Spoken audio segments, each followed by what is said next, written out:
Good evening and welcome to the City of Roswell Mayor and City Council meeting for April 24th, 2023. I am Mayor Kurt Wilson.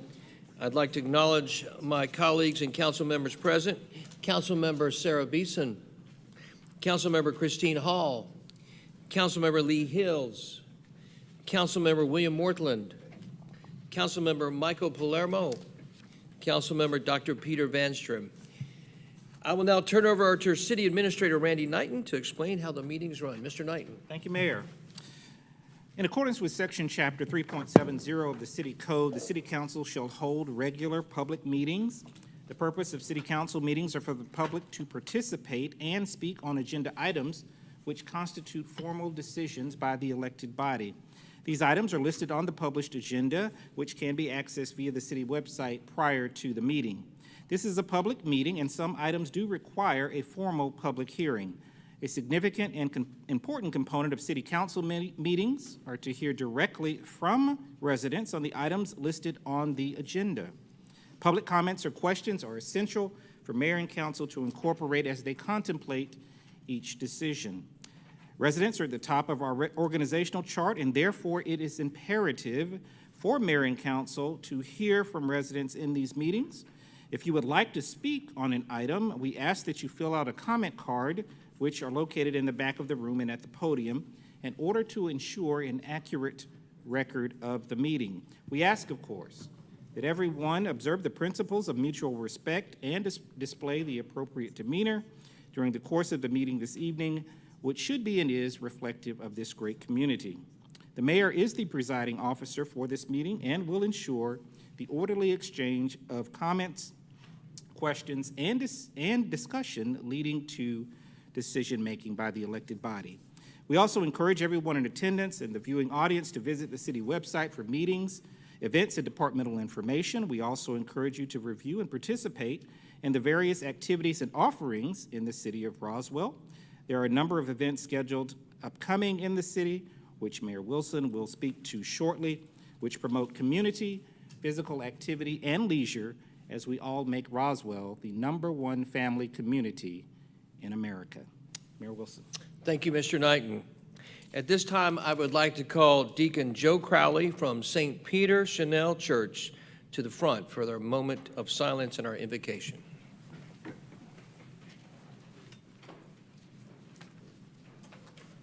Let's just take a few moments of silence to gather ourselves together before God.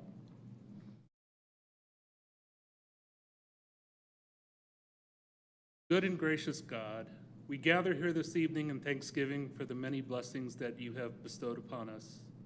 We now ask for your blessings upon this gathering of the Roswell City Council. We ask that you guide these leaders as they work towards the betterment of our community and the well-being of all its citizens. We pray for your blessing upon this city and those who call Roswell home, that we may all continue to work towards peace, justice, and unity. Help us to always remember that we are all your children, created in your image, and called to love and serve one another. In a special way, we ask you to bless those who have no place to call home. May they always find the support, comfort, and shelter they need to thrive, and that they are shown the same love and compassion that you have shown us, and that we work towards solutions that always will honor their dignity and protect their rights. We ask that you bless the City Council and the Mayor with wisdom, discernment, and understanding. May the decisions made here be just and fair, reflecting the values of our city and its people. May our leaders be inspired by your wisdom and guided by your grace as they work to create a better future for all. We ask all this through your Son, Jesus Christ. Amen. Thank you, Deacon Crowley. At this time, I'd like to call United States Air Force Senior Airman Joe Crowley and United States Air Force Staff Sergeant Donna Crowley to come forward and lead us in the pledge. I pledge allegiance To the flag of the United States of America and to the republic for which it stands, one nation, under God, indivisible, with liberty and justice for all. So at this time, I'd like to ask Senior Airman Joe Crowley and Staff Sergeant Donna Crowley to both stay up where you are, and I'd like to ask the council to come down with me for the first time for the first item on our agenda under the mayor's report, which is the reading of a proclamation for the Esteemed Veterans of Roswell Award to United States Air Force Senior Airman Joe Crowley and United States Air Force Staff Sergeant Donna Crowley.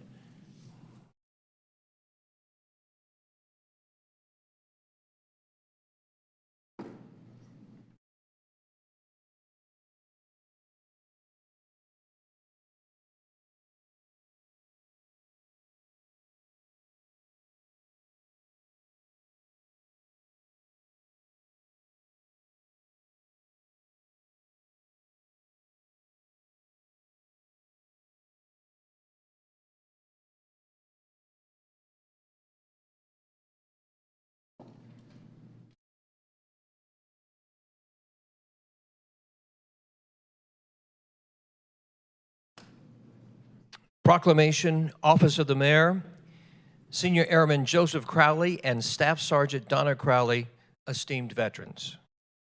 Senior Airman Joseph Crowley. Whereas in August 1981, Joseph Crowley enlisted in the United States Air Force. In August 1982, upon completion of 9 months of training, Airman Crowley became an electronic communications and cryptographic equipment specialist and was assigned in NATO to the 2184 Information Systems Squadron, supporting the 50th Tactical Fighter Wing at Hahn Air Force Base, Germany. Joseph provided support for the communication systems used for secure voice and data communications for the 50th Tactical Fighter Wing and the United States Air Force, the United States Air Forces in Europe and our allies. On August 7th, 1983, while working alone in the 2184 ISS headquarters building, the terrorist group Red Army Faction carried out a bombing in a nearby building in which 2 out of 5 planted devices detonated, and Airman First Class Crowley rendered invaluable communications assistance to on-scene personnel. Airman Crowley was assigned to the 2045 Information Systems Group at Andrews Air Force Base, Maryland, where he provided support for presidential communications during October 1985 to September 1986. In September 1986, Senior Airman Crowley received his honorable discharge from the United States Air Force and was bestowed the following medals: Achievement Medal and Achievement Medal with Oak Leaf Cluster for meritorious service. Staff Sergeant Donna Crowley Hagan. Whereas in February 1975, Donna Hagan enlisted in the United States Air Force. Upon completion of basic military training at Lake Lackland Air Force Base, Donna was assigned to Randolph Air Force Base as an administrative specialist to the Deputy Commander for Operations of the 12th Flying Training Wing. After attending the University of Texas, Donna enlisted a second time in April 1982, retaining her rank of Senior Airman. Airman Hagan subsequently attended Wideband Communications Equipment Specialist School at Keesler Air Force Base in Biloxi, Mississippi. In October 1982, Airman Hagan was assigned in January 1986, Staff Sergeant Crowley received an honorable discharge from the United States Air Force and was bestowed the following medal: Air Force Commendation Medal with First Oak Leaf Cluster. Whereas on June 27, 1983, Senior Airman Joseph Crowley and Staff Sergeant Donna Hagan were married while stationed at Hahn Air Force Base, Germany. They were married at the local Rathaus, German town hall, by the mayor of Kirchberg, Germany. Upon their dual honorable discharges, Airman Crowley and Sergeant Crowley moved to Azusa, California, and ultimately found their way to Roswell in February 2001.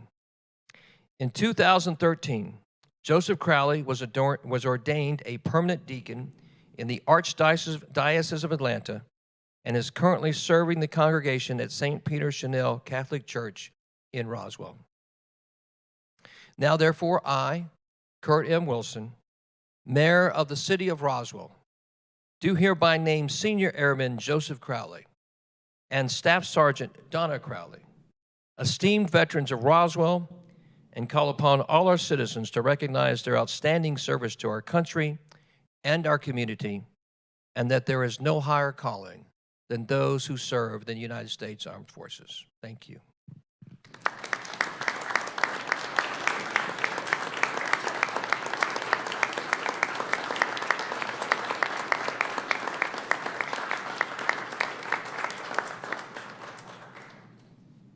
You guys like to say a few words? I know I can't. You're a preacher. We only got an hour. Yeah, never give a preacher a mic. You're probably wondering how we actually met. You heard I was a communications specialist, and Donna's job was microwave radio communication. So my equipment connected to her equipment. Her equipment kept failing. I had to keep calling her. But we worked a lot of night shifts alone, so we were talking to each other.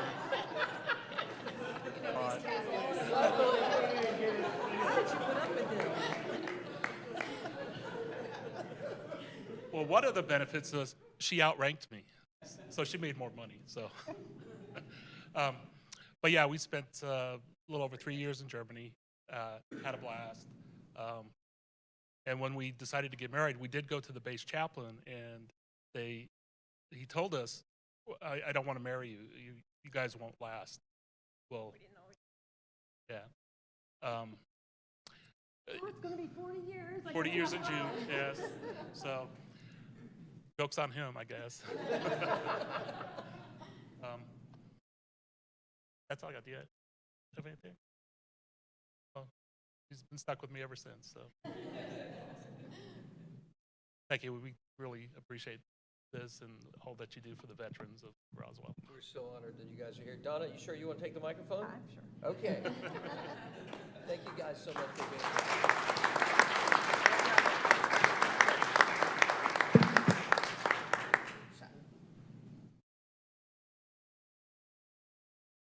Absolutely.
Well, as you can probably tell, that is the first time we've had a married couple as the esteemed veterans. I think it's pretty cool. And obviously, about to embark on a celebration of their 40 years of marriage. Next on the mayor's report is something we haven't done, at least since we've been here, which I'm very tickled to have some incredible servants in our state be with us. The next item on the mayor's report is a presentation by Georgia State Senator John Elbers and Georgia State Representative Deborah Silcox.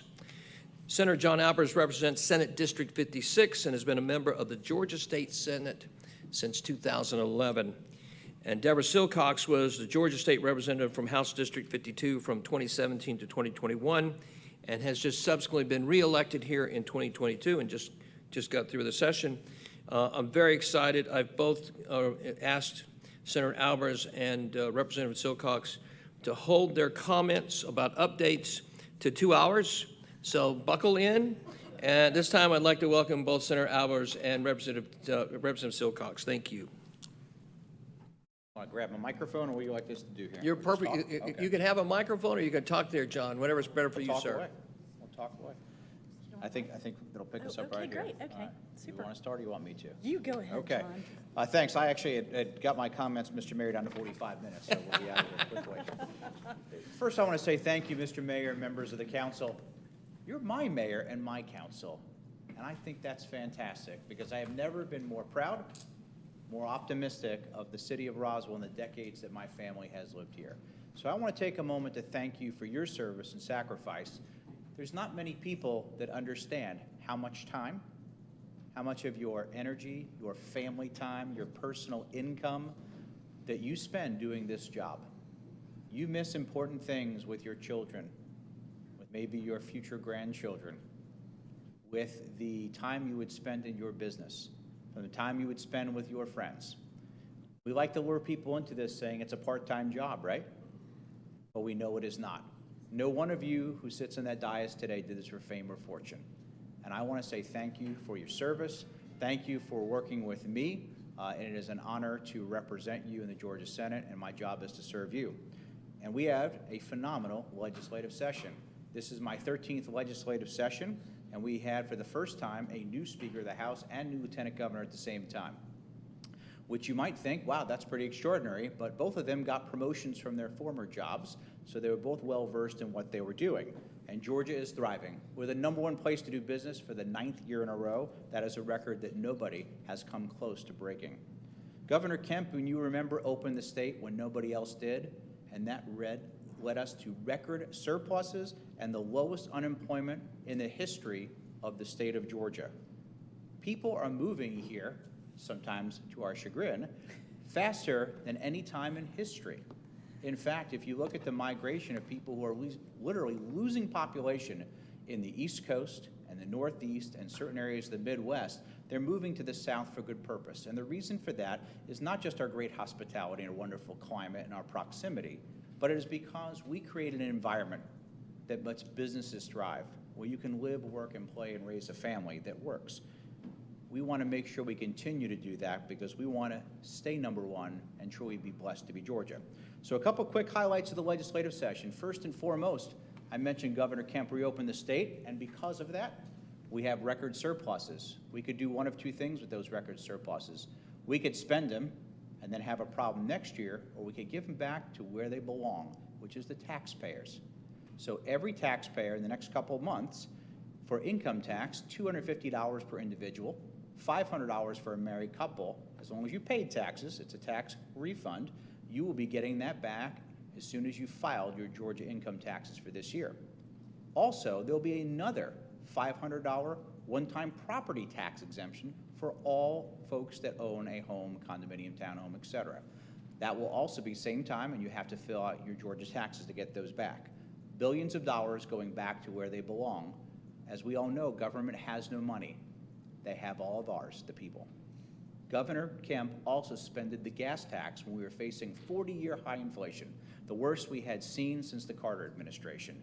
And doing that, he saved families who are teetering on the edge. And it was our job to ratify that, to make sure that that crucial amount of money, which some people might not see as a lot as $5 or $10 per fill-up, that was the difference between some folks making that grocery bill, which was also extraordinarily high. We're also known as either the first or second most fiscally responsible state in the union, and we're going to keep it that way, always having a balanced budget and making sure we're looking forward.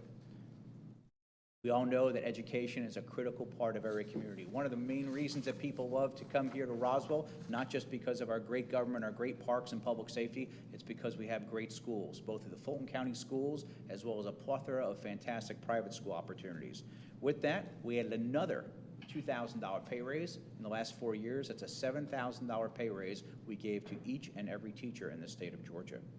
We made historic investments, fully funding education, K through 12.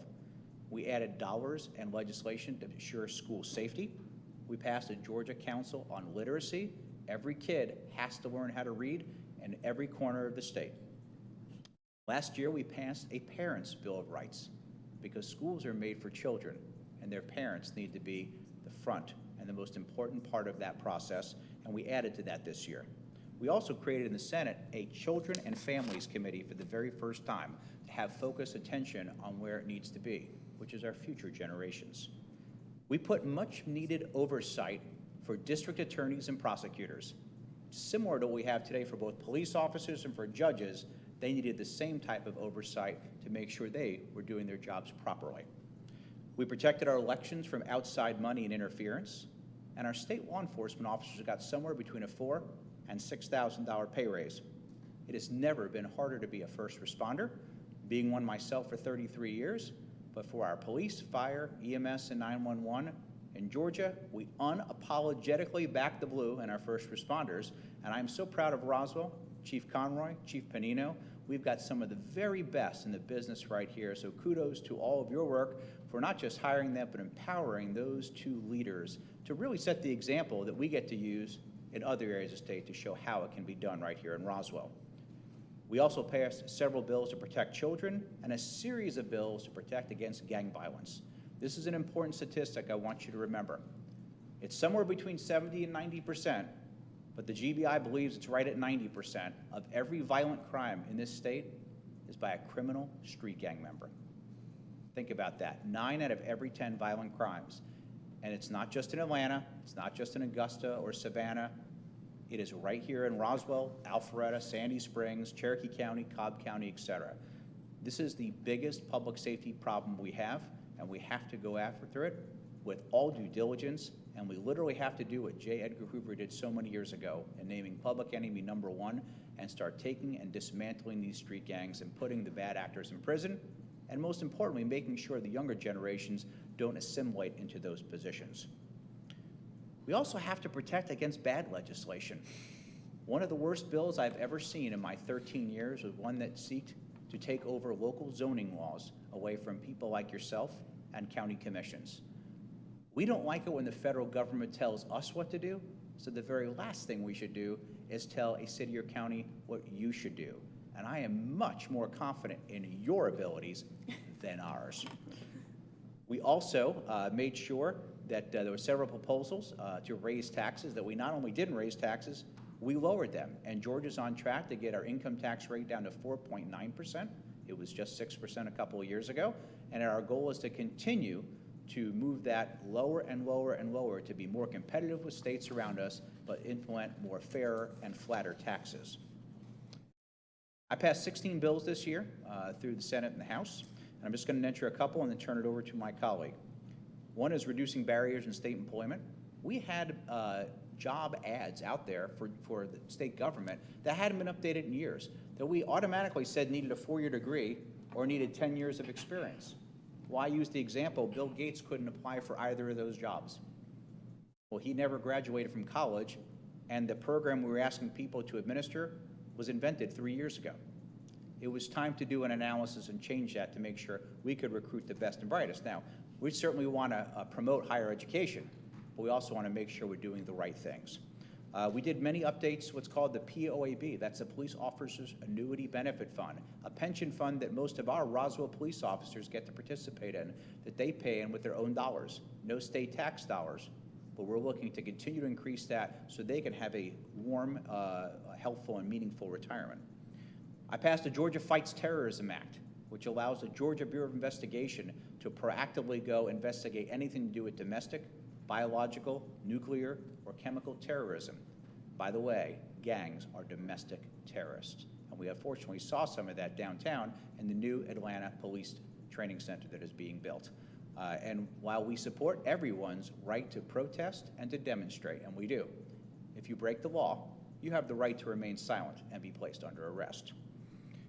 We passed several other bills related to updating things for driver's licenses, for Joshua's Law, which allows children where they were, their parents were either veterans or first responders who lost their lives in the line of duty, to give them free access to driver's education and to make sure we get more kids that go through driver's education, because ultimately they make safer roads for all of us.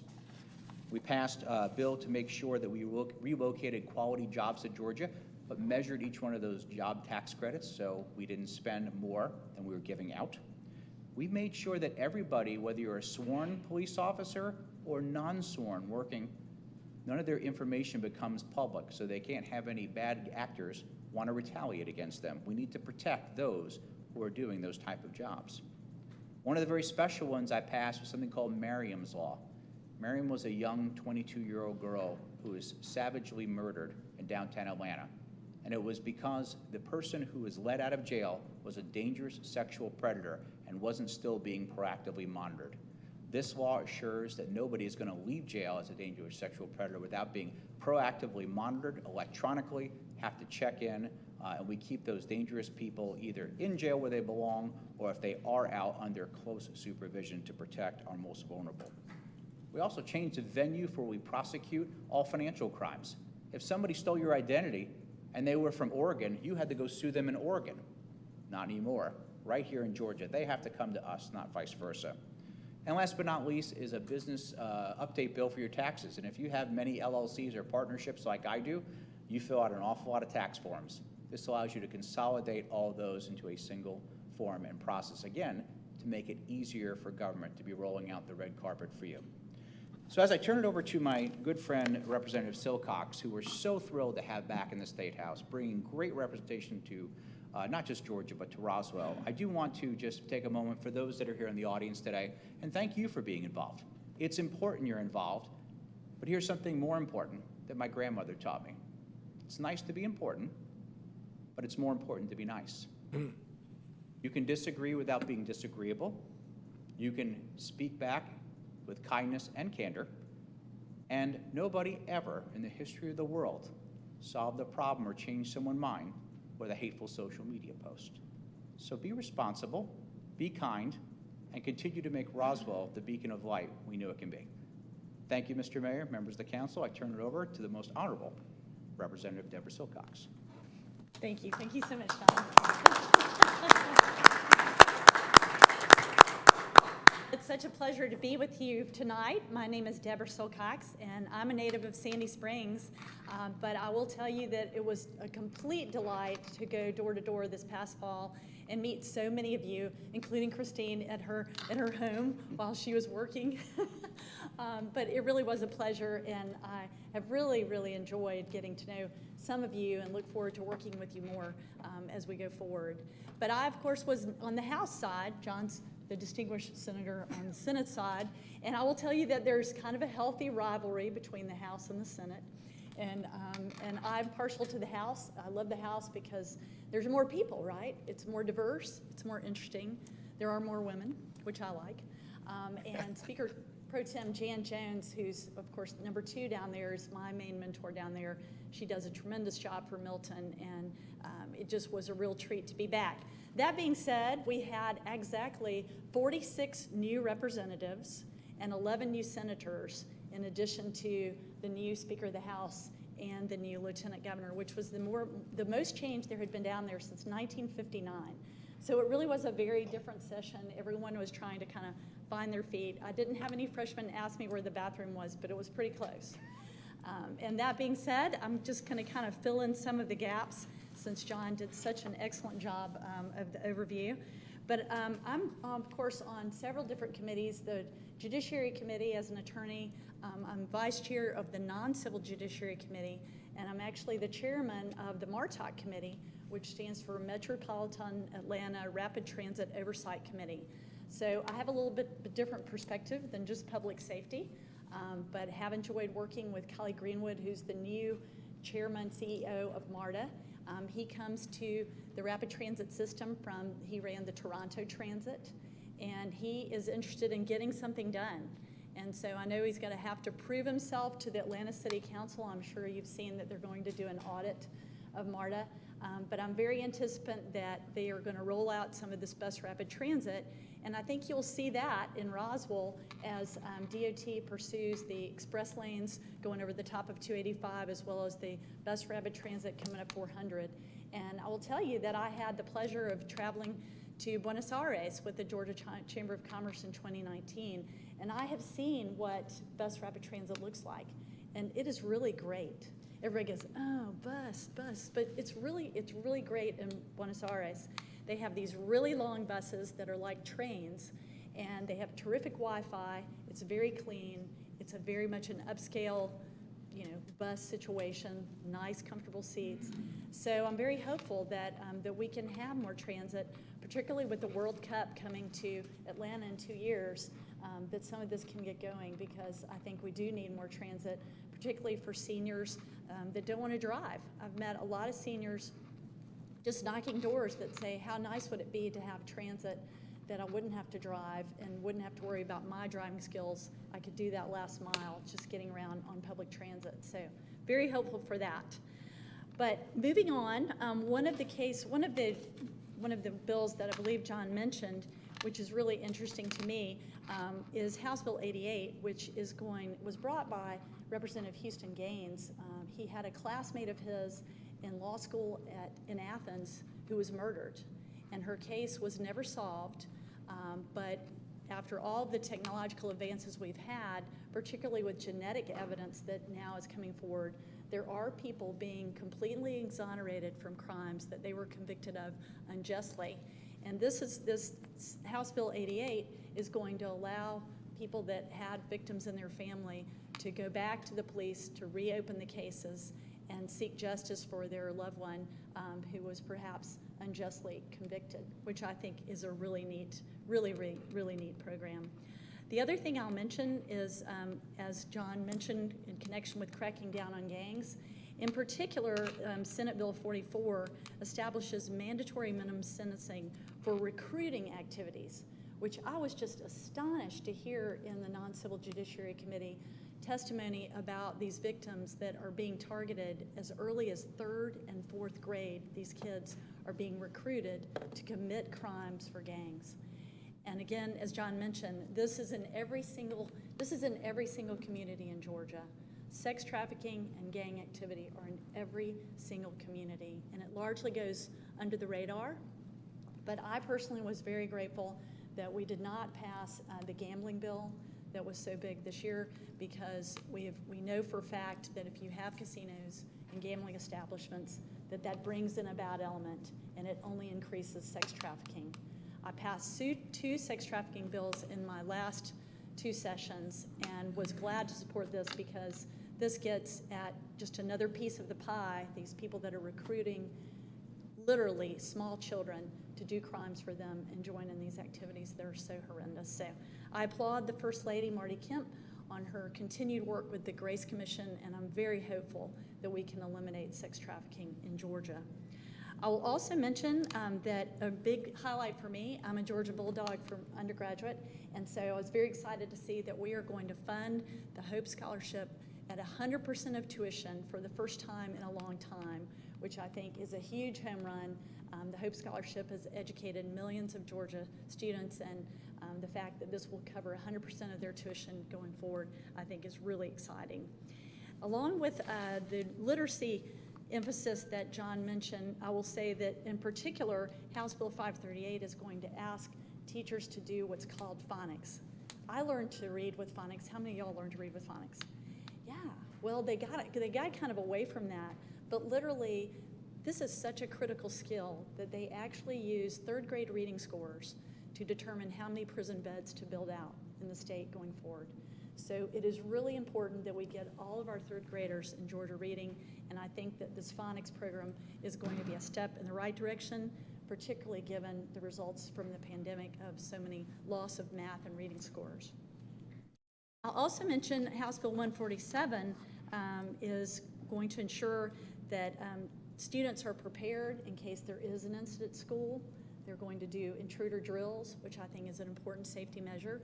And as John mentioned, we're also doing the safety security grants. Every school is going to receive $50,000 to put towards security, whatever kind of security they want to implement in their school. But I think trying to make our students safer is a great idea.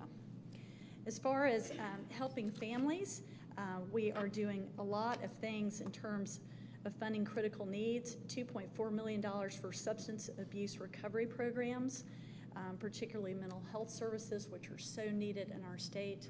80% of Georgia families are suffering from someone in their family having some type of mental health issue.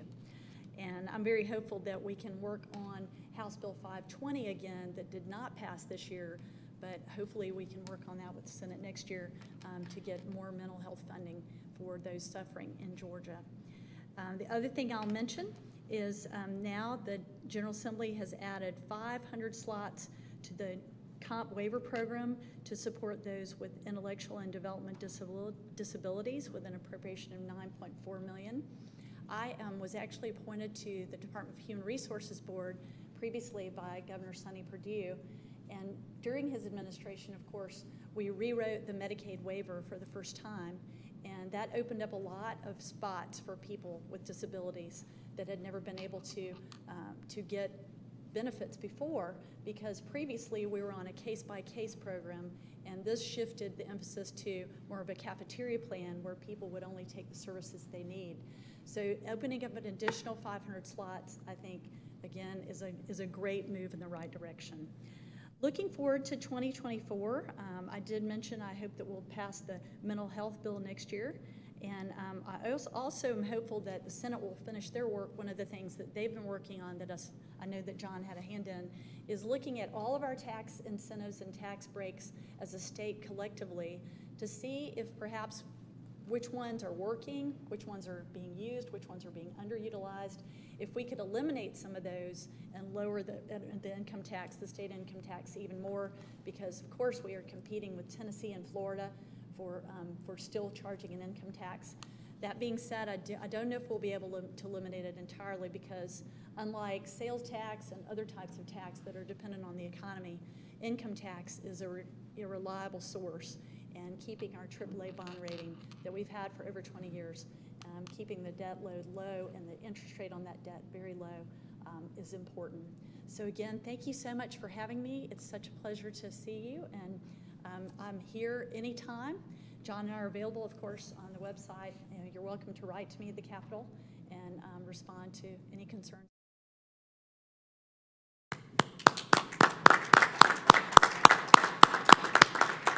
I'd like to say thank you, Senator Albers and Representative Wilcox, for your great service to our state. And we are very blessed to have such wonderful leadership and representation representing Roswell. Thank you so much for all you do. We greatly appreciate y'all. Thank you. The final item on the mayor's report in upcoming event is upcoming events in the city. And I'd like to start with a personal note. We had a mayor, I think, who left office in 1998, was his last term, who served in office for 32 years. His name's Pug Mabry. And if you look at a lot of the park system that we enjoy today, much of that is the legacy from Pug's leadership. This building itself is a legacy from Pug. And so, you know, Pug did what I think any of us would hope to do as public servants, is to leave a legacy for not just a year or two down the road, but 20, 30, 40 years. And so Pug's not doing well. And so I ask all of you in the community to keep him and your families, keep his family in your prayers, because he's not doing well, and they do need your prayers. I will tell you that we had planned, and I'll throw a date out there, but I don't know if it's going to happen. We had planned to honor Pug on May the 22nd, Monday, May 22nd, here at City Council. The entire council, staff and talent and myself, we're going to honor Pug, and hopefully we'll still do that. But I just throw that date out there. But I'm asking for all of you to keep Pug and his family in your prayers. You saw, I hope, the launch, and we're going to keep just talking about it and talking about it and talking about it. It's Roswell 365. So if you go to a church, a synagogue, a mosque, you're in a dance troupe, you got a restaurant, whatever, go to Roswell 365. Actually, email the team at events@Roswell 365 and get signed up and start putting your events. It is truly going to be a citywide calendar, from baseball games, Little League baseball games, to music at your favorite restaurant, to which church service do you go? Across the board, everything. Friday and Saturday, April 28th and 29th, right behind us at the Roswell Cultural Arts Center is the Roswell Performing Arts Recital. So please go join that great group of folks. The Song of Atlanta and Roswell Cultural Arts presents also Unleash Your Superhero an a cappella showcase on Sunday, April the 30th, also at the Roswell Cultural Arts Center. Oh my gosh, I forgot. A week from Sunday, Christine Hall will be torturing the rest of the city council on something they call the Mayor's Ride. And it starts here from, what time, Christine, 11 a.m.? No. It's this coming Sunday. Oh, it's this coming Sunday. It's Yeah, I'm trying to this- get out of it. It's this coming Sunday. Yeah, I don't want to be there, but I got to, don't I? I'd have to look at the start time, but it's in the morning. 8 a.m. 8 a.m. here at City Hall, the Bike Roswell Mayor's Ride, a torture for all city elected officials, especially the mayor, led by Christine Hall, with options from 18 to 64 miles. It is done by Bike Roswell, a really fun, great group of people that Christine is a part of. Christine, you want to talk about it for a second? And there's also there are several ride options, and one of them is a short, flat, 5-mile family ride for those folks that maybe have a beach cruiser and younger children that would prefer not to do the grueling 18-miler. Can I do that? No. It's a really fun event, and it's part of the Roswell, the Open Streets event. So What do people need to do to be there and sign up?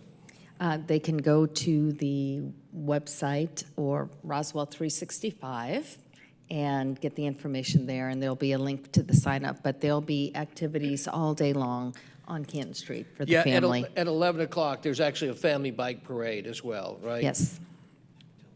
Christine, thanks for doing that. It's going to be so fun. And also, Sharon Izzo's throwing mean eyes at me because on Saturday, May the 6th, will be the Roswell Drinking Water Festival from 10 a.m. to 10 a.m. to 1 p.m. at the award-winning Roswell Water Treatment Plant. And I think that is it for updates. Next is the consent agenda. Does council have any questions or comments regarding any items on the consent agenda? Mayor Wilson, I do. Thank you. Councilmember Beeson. Request to remove item 3 off the consent agenda, leave the other items remaining as I will need to recuse. On the basis of, my firm is a subcontractor to Brown and Caldwell. So moved. Councilmember Beeson. Item 3 is off the consent agenda. Thank you so much. All right, consent agenda without the item 3. Are there any questions or comments from council? Being no comments or questions from council, any comments or questions from any Roswell residents on the consent agenda with the exception of item 3? Back to council. Any last comments, thoughts, or questions? Being that there are none, do I have a motion to approve the consent agenda? A motion from Councilmember Beeson. Thank you. Do I have a second? Seconded by Councilmember Vanstrom. All those in favor, please raise your hands. Consent agenda passes unanimously. Thank you very much. Next, now let's address item number 3 on the consent agenda. Approval for the mayor and our city administrator to sign a contract with Brown and Caldwell for design of the Woodstock Road water line replacement project for an amount not to exceed $42,060. Falls on the Environmental Public Works. I believe that is you, Willie. Correct, sir? Yes, sir. We just want to jump right into it? Yeah, jump on it. Okay. Motion to approve item number 3, approval for mayor and city administrator to sign a contract with Brown and Caldwell for design of the Woodstock Road waterline replacement project for an amount not to exceed $42,060. Thank you for that motion. Mayor, I'll second it, but I'll take the opportunity to make the comment that I made at the committee meeting for those listening in that didn't listen to the committee meeting. So Councilmember Beeson recusing herself on this item gives me the opportunity to repeat that, which was, this was actually a great example that came from staff, of staff really working together and not just letting silos divide them, and where they were being proactive, thinking about just really the city projects as a whole. And because this is obviously related to other things going on Woodstock Road. And I can tell you over previous years, There were definitely multiple examples, whether it was on Norcross, whether it was on Pine Grove, et cetera, where there were certain projects where if, for example, if EPW and Transportation work together, I'm sure there's other departments as well, then there would have been some more efficiencies which had not occurred. So I definitely want to just give great credit to staff to recognizing efficiency, knowing big picture of the projects that are going on, and making sure to really align the sequencing and really work together. So great job, staff. Great improvement that I'm witnessing over the years. And with that, I certainly second Councilman Morthland's motion. So a motion has been made by Councilman Morthland. The longest second in the history of time has been made by Councilman Palermo. Any other comments or thoughts or questions from council? I take it to the public. Any comments from Roswell residents on the matter? I bring it back. There's a motion. There's a second. Call for a vote. All in favor, please raise your hands. Item number 3 passed unanimously. Thank you very much. All right. Next is the Community Development Department. Councilman Palermo, would you please read the first community development item? Item number 1, approval of RZ 202-31270, 2000 Holcomb Bridge Road, request to modify zoning condition. Ms. Dybel? Oh, Ms. Bromberg? We'll change in the agenda, apologize. I think that's the correct one.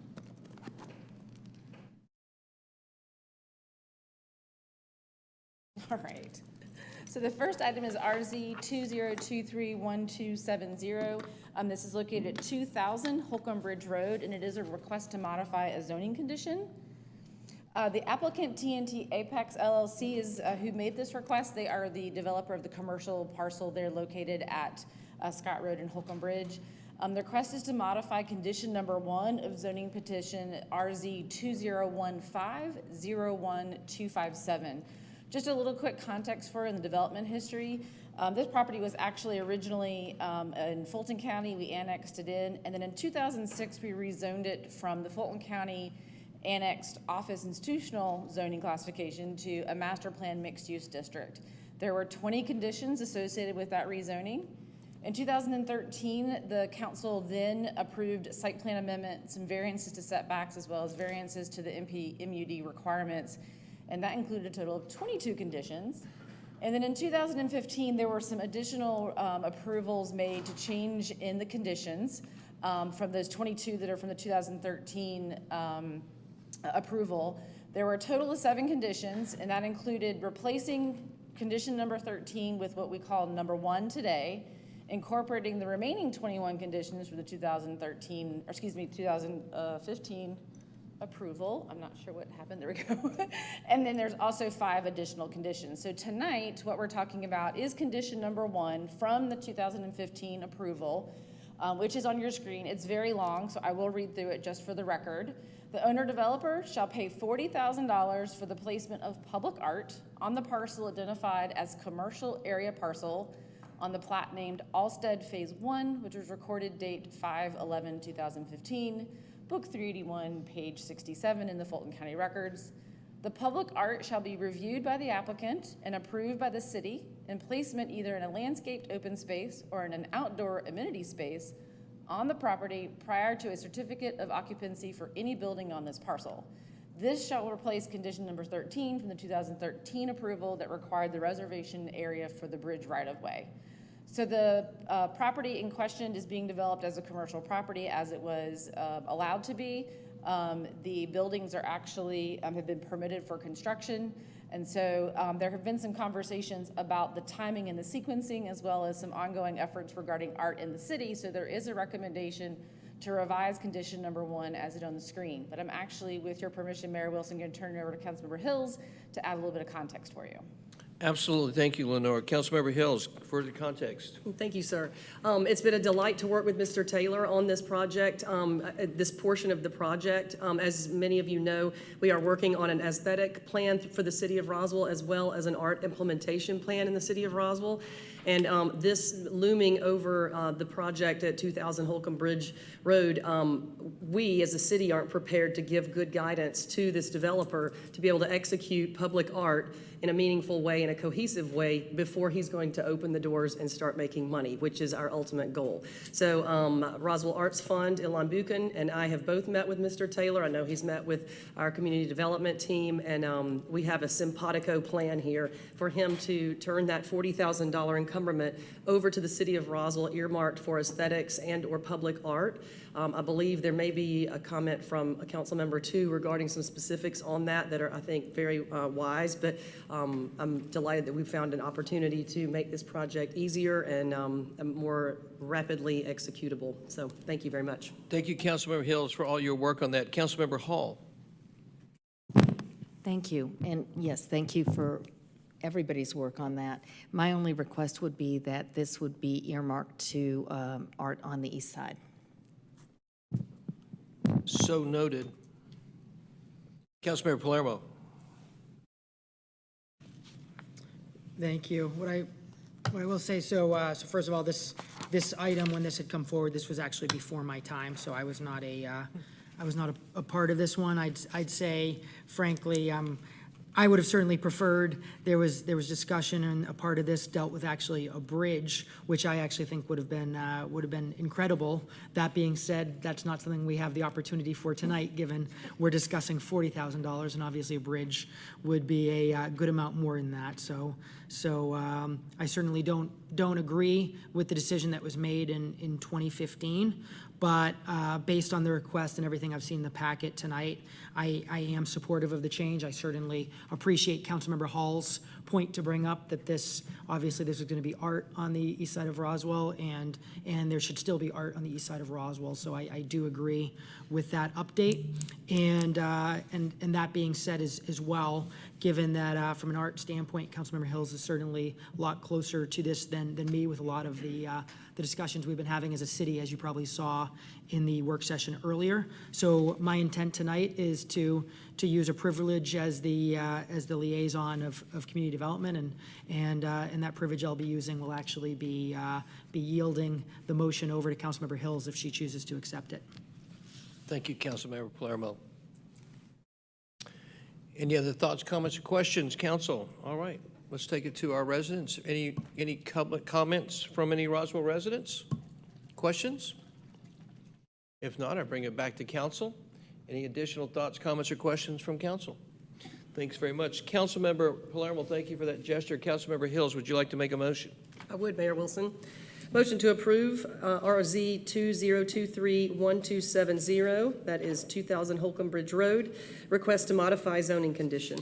With one clarification, one addition. Yes, that $40,000 is earmarked to be used on the east side of Roswell. Understood. Thank you, Councilmember Hills. Is there a second? Second. Second by Councilmember Mortland. All in favor, please raise your hands. Motion passes unanimously. Thank you very much. Thank you, Lenore. Next item, Councilmember Palermo, would you read the next community development item, please, sir?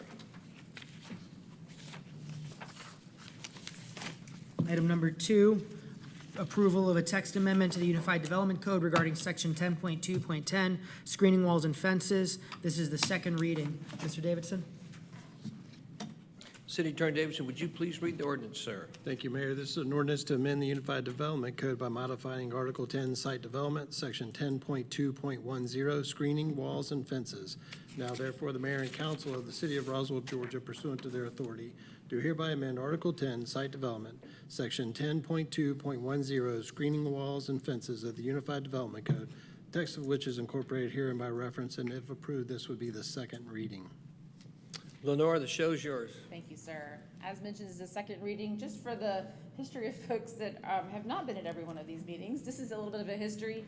We started this at committee in December. It was initiated in January, was deferred by Planning Commission in February, as well as by council in March 13th. Was heard by Planning Commission on March 21st. The first reading here in council was on April 10th, and we are at the second reading.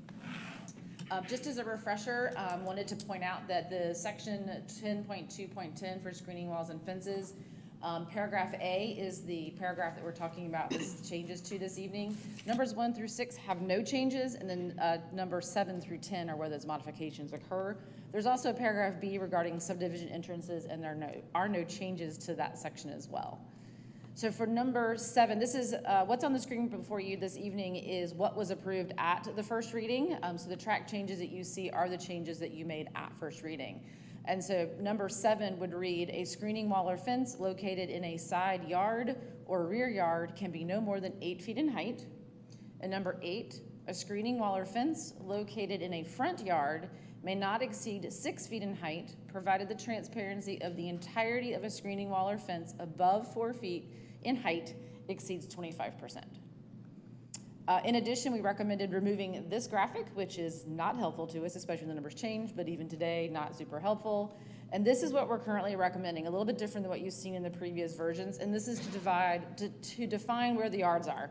So we've got an example at a corner intersection, so you have a corner lot as well as an interior lot to show where the front yard is, the side yard is, and the rear yard is, just to help with clarification. We feel like this will tie very nicely in with the definitions and the wording that have been approved up to now.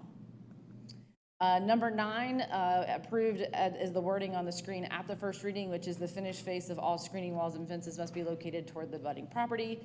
And then number 10, screening wall or fence height is measured from the subject property grade to the highest point of the fence. With the screening walls or fences may not be used to retain dirt or other materials is the change that was approved at first reading.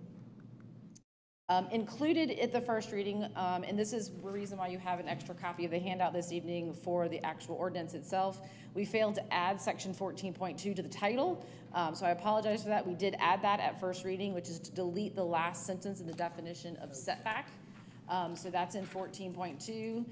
So the title is not correct, Mr. Davidson, but the body of the ordinance was there, so I don't know if that's anything that we need to address.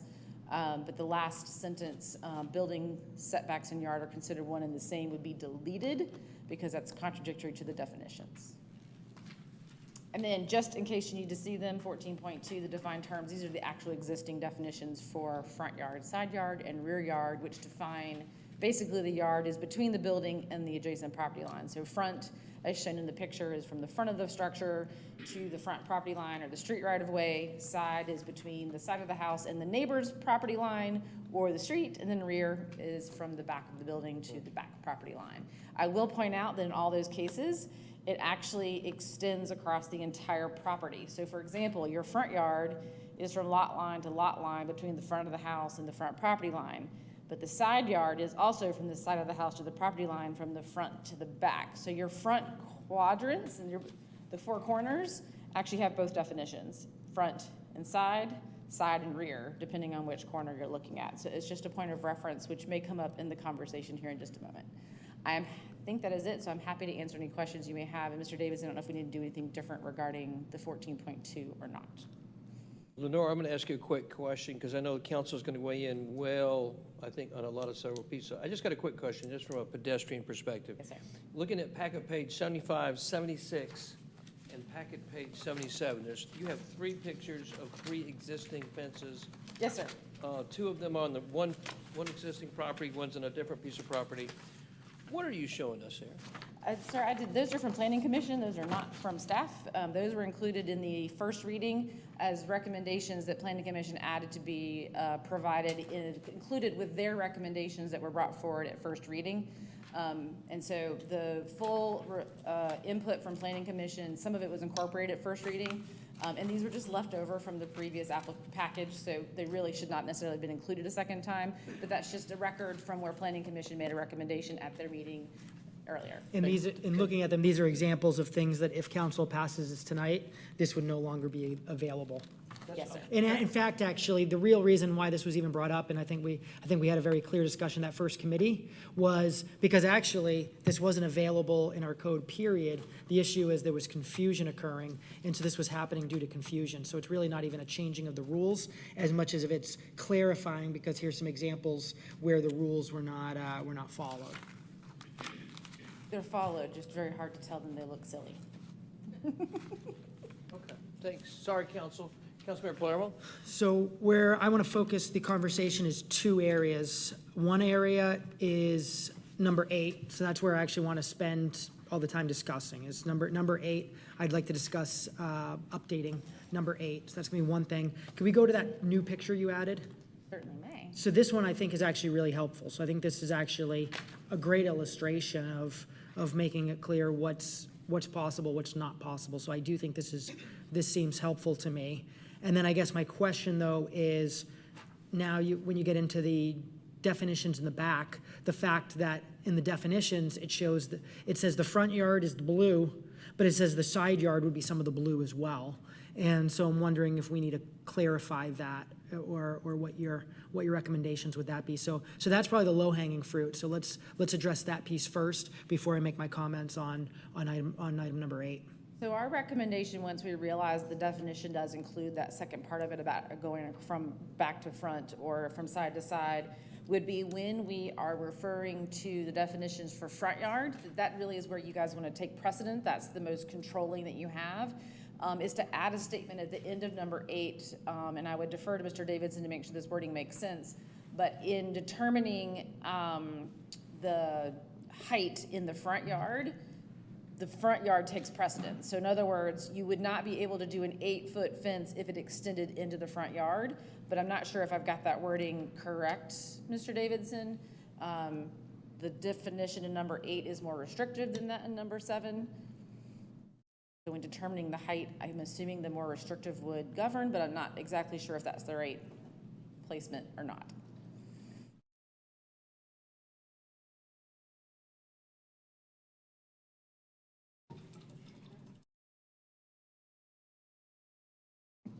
I'm sorry, nobody can hear anything. Michael's water's being poured.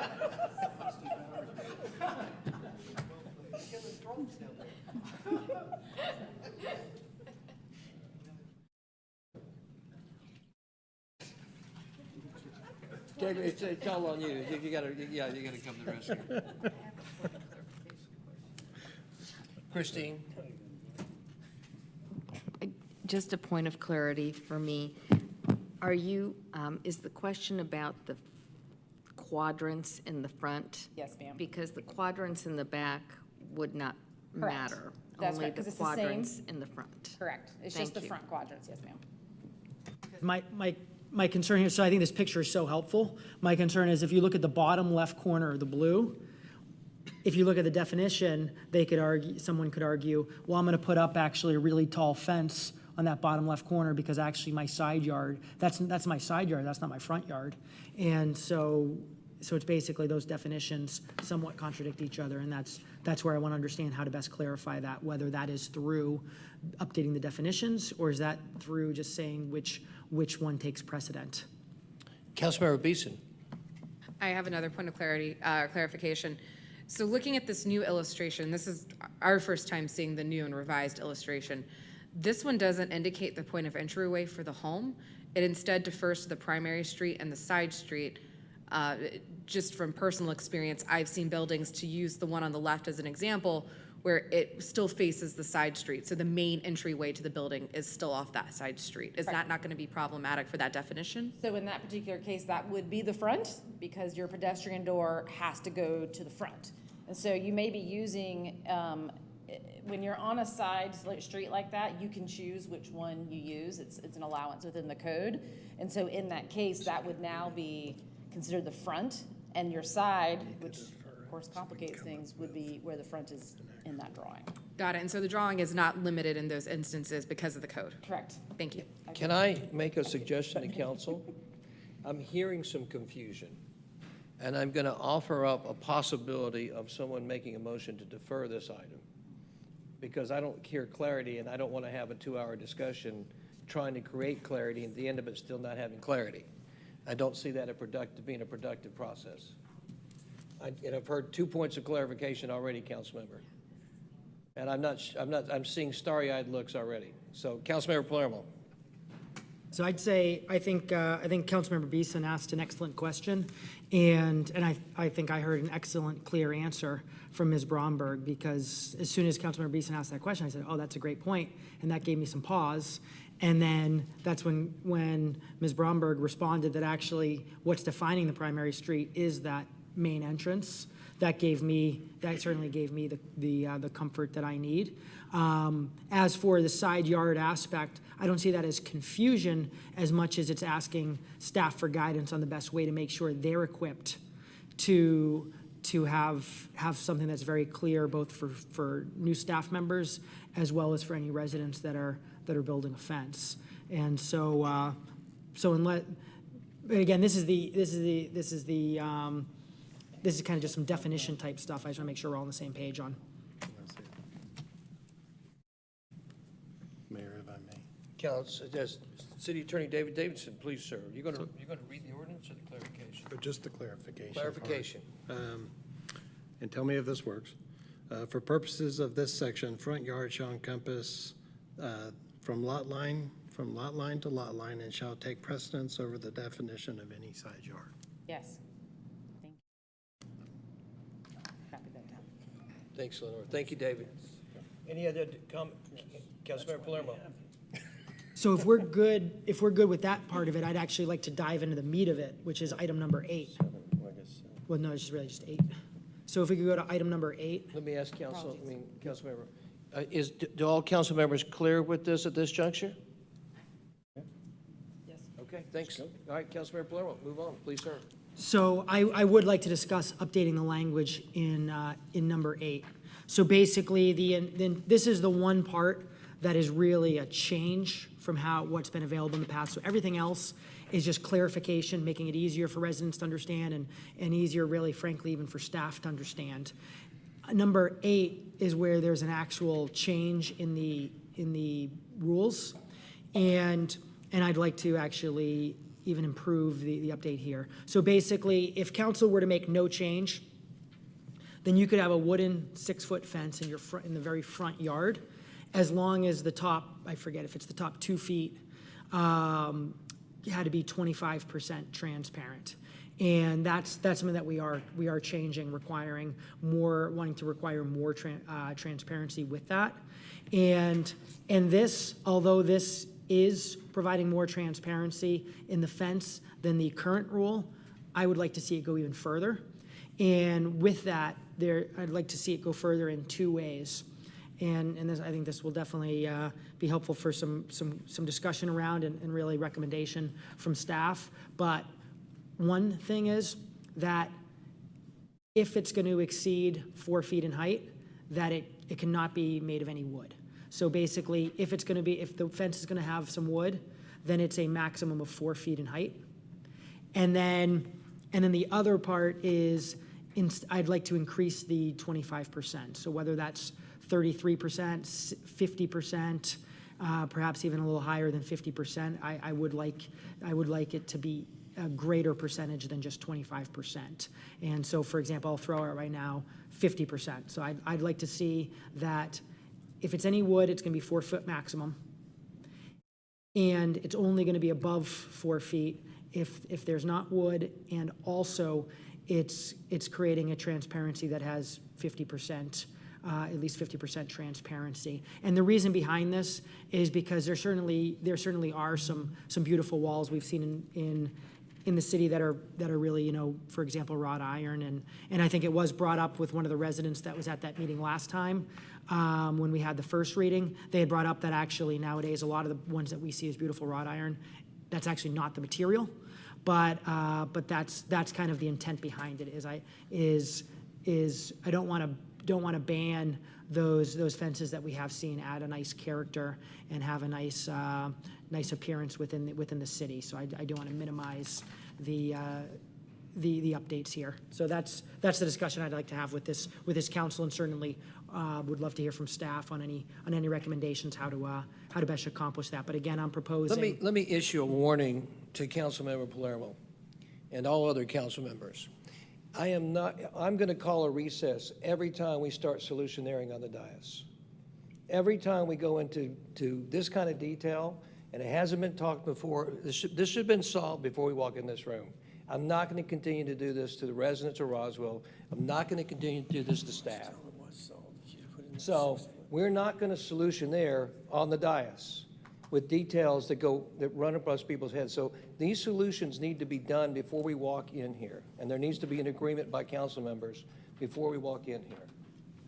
So if the council is prepared in a relatively short period of time to come to an agreement, then I will allow conversation to take place. If not, we will take a recess. And I'd say I feel pretty good about council's support, given the discussions that have occurred. Basically, the legal meeting, getting some guidance on the pieces, and even in the first reading, the exact discussion was, we discussed the wrought iron fences, and that's where the resident had got up. So I feel pretty good that council hopefully this is clear, and really what the intent was, which is the exact intent we discussed in the first reading. Thank you, Councilmember. Councilmember Vanstrom. Yeah, actually, this weekend, Councilman Palermo was out of town on personal business, and I got to play around with ComDev. And I spent time with some residents trying to shore up number 8, and we did discuss as quickly and efficiently as we could amongst all the other things we've had going on tonight. And so the council has in front of them some ideas for number 8, and I think you have a slide that you could put up that we could discuss off of, and maybe we could come to terms pretty quickly or not. But the only thing that I would suggest, in addition to what Councilman Palermo is talking about, is there are some absolutely beautiful wrought iron fences and fences that are 6 feet high that have just columns of brick or columns of stone with upwards of 75% transparency. And those are absolutely beautiful fences, not wood. So if we stipulate no opaque, no wood, up to 6 feet, as this is worded, I'm very in favor of that, because I want to make sure we keep those beautiful fences in front of people's homes and eliminate just those fences. This was all because of a citizen who came forward and said, I have just seen the ugliest fence I've ever seen in the history of Roswell. And he wanted to make sure that we address this, and I think we've made a great effort to do that. And if the council, in reviewing number 8, is okay with this or anything that I'm sure Councilman Palermo would want to touch a little bit, I'm ready to move on. Thank you, Councilmember Vanstrom. Councilmember Hall, sorry.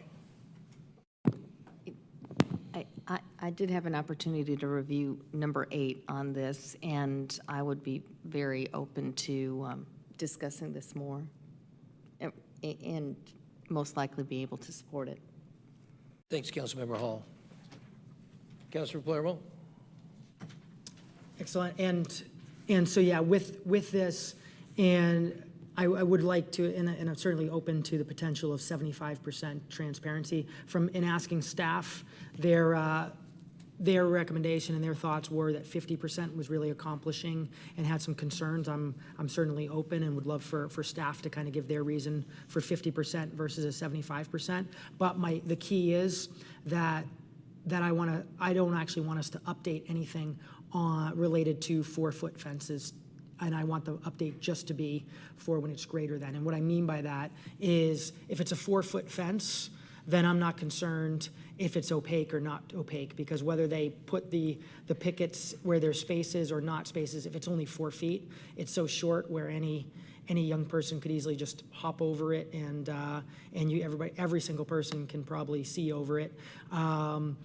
That's where I just want to focus on the greater than 4 feet in height to maximum 6 feet in height may not be constructed of wood and requires X% transparency, whether that's 50% or 75%. But that basically, that sentence I just read is what I'd like to add in here with this update. Again, I'll repeat, my focus, what I'd like us to focus on right now is, and greater than 4 feet in height to maximum 6 feet in height may not be constructed of wood and requires 75% transparency.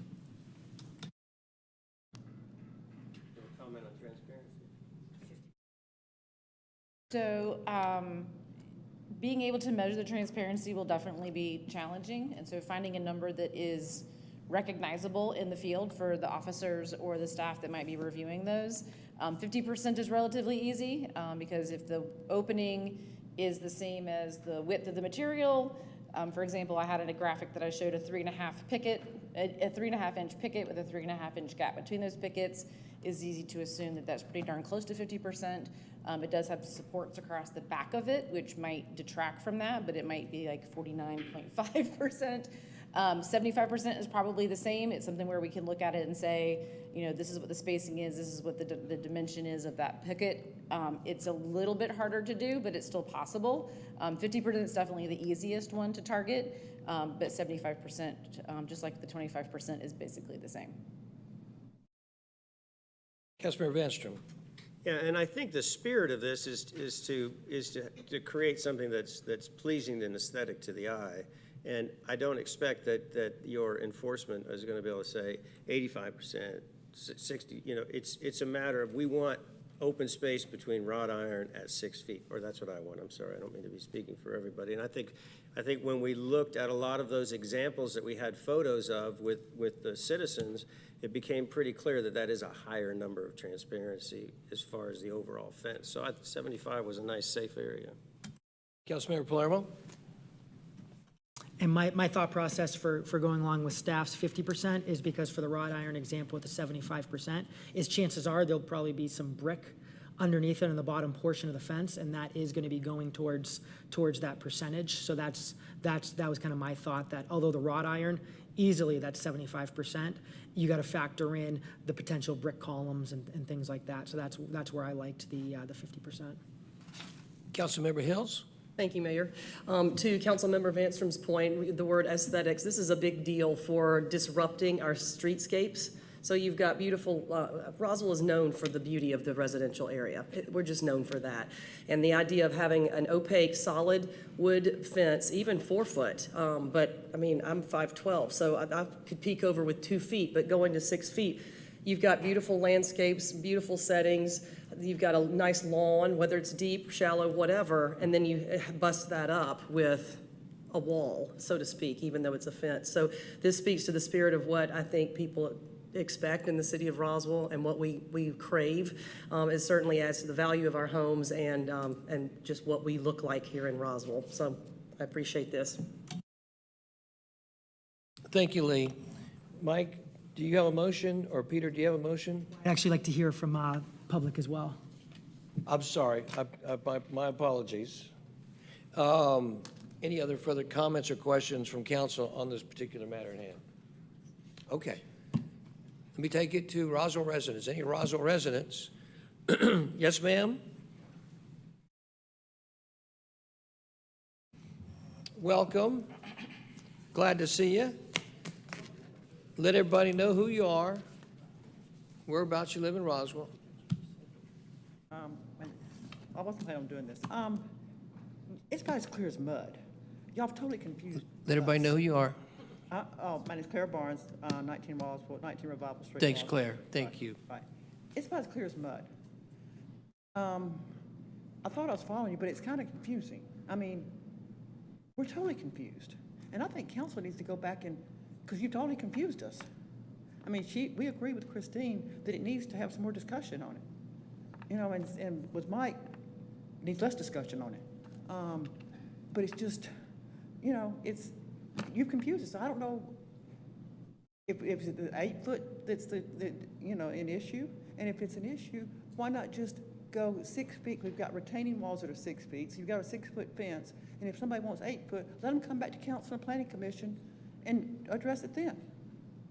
Instead of just saying no, or saying whatever you're saying. I'm not even sure what you're saying. You know, so, I mean, until you can explain it better, because none of y'all are in agreement. You know, so I don't know, we don't know as citizens what's what, but I agree with Christine.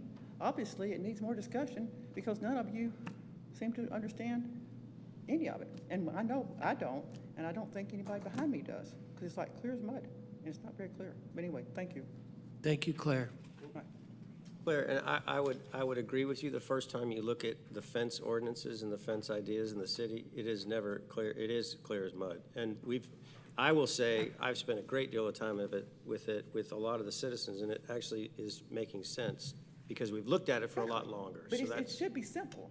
I mean, like Lee said, the beautification, But, so nobody's in agreement. You've got this and this and this, and everybody's wanting to talk it and talk it and talk it. Just decide on something, and if it's a 6-foot retaining wall and a 6-foot fence is the law, fine. If somebody wants 8 foot, come back before council and planning commission and deal with it then.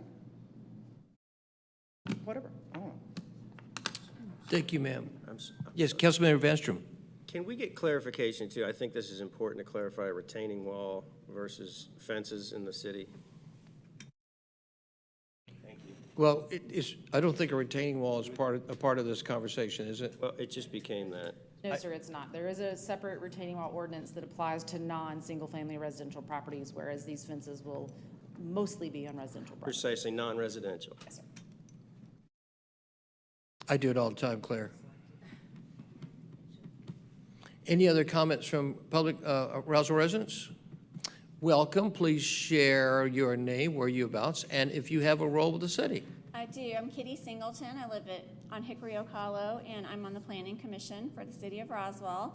And I just have a couple of items of clarification in terms of how this is coming together. My first question or point is relative to the definitions we talked about a few minutes ago for side yard and front yard. The reason we wanted to use that front yard definition is because that was already used elsewhere in the code. And so if we're making a change now to side yard here, that needs to be consistent with how side yard's presented somewhere else. Is that correct summary? So I think we'd be okay. Well, I just want to make sure that, since that's why we were trying to use the definition that was already there. My second thought is, Mike, you were talking about, we don't care if it's a 4-foot fence if it's solid, but in my view, the reason this all came up is there was a citizen that was displeased with the way a fence looked. So this is all about the streetscape and preserving the streetscape. And a 4-foot solid fence is an obstruction on a residential streetscape, no matter what the lot size is. So in my view, a 4-foot solid fence is a big deal. And so I do think 50% 4-foot is a good solution for that. I also think it's important to consider whether or not you want to limit height based on the material used, because we don't know what materials might be used in the next 5, 10, 15, or 20 years. And so to limit something now and say it can be wood, it can be this, it can be that, we have no idea what materials would be used. And so I think just using transparency and height would be something that will guarantee a streetscape, if you will, that won't be subject to changes in materials or manipulation based on the material. As far as determining transparency, this is very common if you look at fence code to use transparencies in these ranges from 50 to 75. It really is pretty simple math. A wrought iron bar is 3/4 of an inch. The panel is a certain amount of surface area, so it's not impossible to calculate those transparencies. So I don't believe this is onerous for code enforcement, especially since it's something they'll be seeing frequently. And again, going back to what Lee said in terms of the way the streetscape looks, I think is what controls here. And that's the reason this came forward initially. So I think Councilman Vanstrom has a good solution here in terms of the 4 and the 6. At 4, 50% would look nice, and at 6, 70% would look nice. And I think that would accomplish what everybody is trying to do. As far as the 6 and 8, I know that y'all are talking about number 8, going back to number 7. There's a real concern that on smaller lots, an 8-foot fence is really obtrusive. I understand that there are some lots where an 8-foot fence might be appropriate, but if we give 8 feet by right to everybody, then people on those smaller lots where an 8-foot fence would be very obtrusive on their property are unprotected.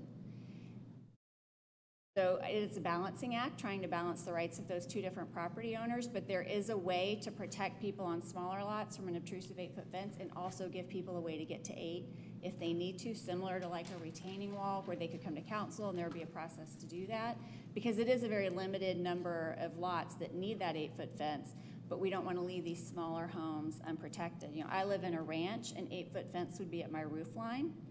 I live in a neighborhood of ranches where 70% of them, an 8-foot fence would literally be at the roof line. And so to allow 8-foot fences just for a few properties would really leave a lot of properties in Roswell exposed to a very obtrusive nuisance on their property. So, thank you. Thank you, Kitty. Thank you very much. Any other comments from Roswell residents?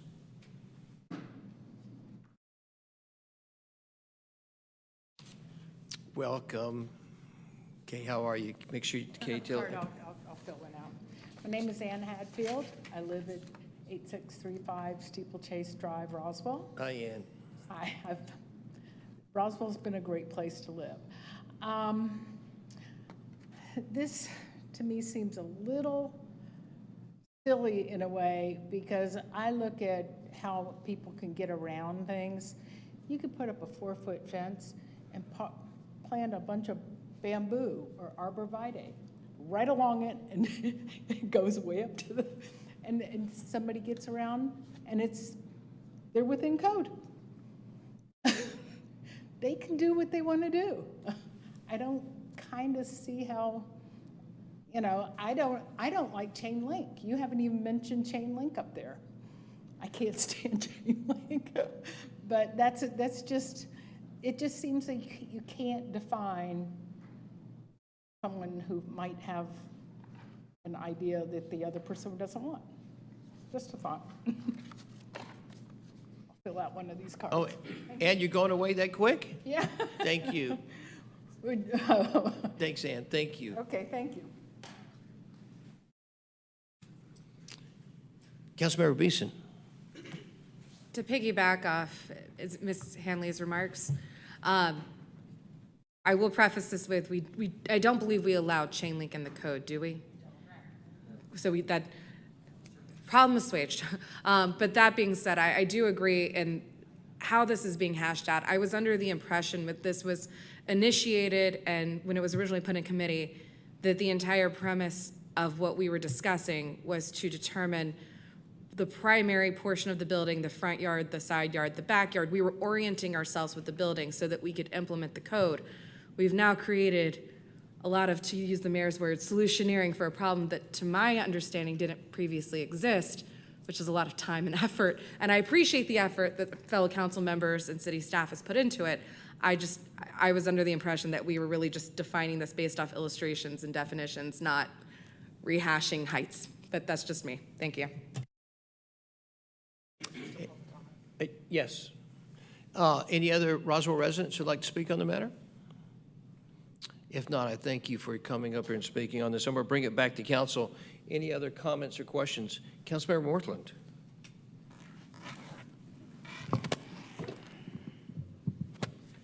I hate to do this, but Ms. Singleton got me thinking there when it comes to the front fence and the designation of wood or not wood. I know the new products that are rolling out, to her point, in the environmental building facet, the new things that are coming out are recycled garbage bags, recycled plastic bags from the grocery store. Those are being made into wooden planks, and decks and fences are being built with these products. Per our definition right here, it's not wood, therefore that fence would be outside of that characteristic. You know, little things like that, I'm starting to really think that it may not be such a bad idea to kick this back and talk about it again for another round of discussion. Thank you, Willie. Councilmember Palermo? So ironically, what Councilman Morthland brings up is why I do actually support the 75% transparency that Councilman Vanstrom has talked about, because the 75% transparency means there's going to be a pretty thin thing that's used. And I believe some of those products that are referenced are more of this typical shape of a picket. So from that standpoint, that's actually the reason, although staff, when talking with them, I thought they raised some good points for 50%, but I'm in support of the 75% transparency. But a couple things that I want to mention, really. Big part of it is, so with being on council for 7.5 years and 6.5 of those years being over code enforcement, you certainly see and hear it all. So all the Roswell mayor and council emails, all the even specific just reach out regarding code enforcement items. And as was mentioned, there were multiple examples of where 6-foot fences were being built in a front yard, which really was violating the intent of the previous code. And so as Councilmember Beeson brought up, the purpose of this was to really just provide clarification. And then out of that came item number 8, which was recommended based on Planning Commission discussion to give an update because the code allowed you to do the 4 feet and then 2 feet where you had 25% of transparency. So for that one item, I am supportive and do think it's interesting to potentially update, but I definitely don't want to be providing too many updates because I'll tell you right now, in 7.5 years in council and 6.5 over code enforcement, not once has any resident ever complained about an 8-foot fence. And I think, and I know for a fact, a lot of council members have all thought about separate individual real examples where they've seen of residents doing ones where it really made a lot of sense. And the last thing I want to do is make things harder for residents to be able to just put a fence up in their property, to have them go through a longer process and all that. I want to make things easy as possible, and I also want to make it as clear as possible, which is why I do support these updates, because the current code does not have that clarity. Just like not once in those 7.5 years did I ever see a complaint about an 8-foot fence, there was never once a complaint about a 4-foot fence.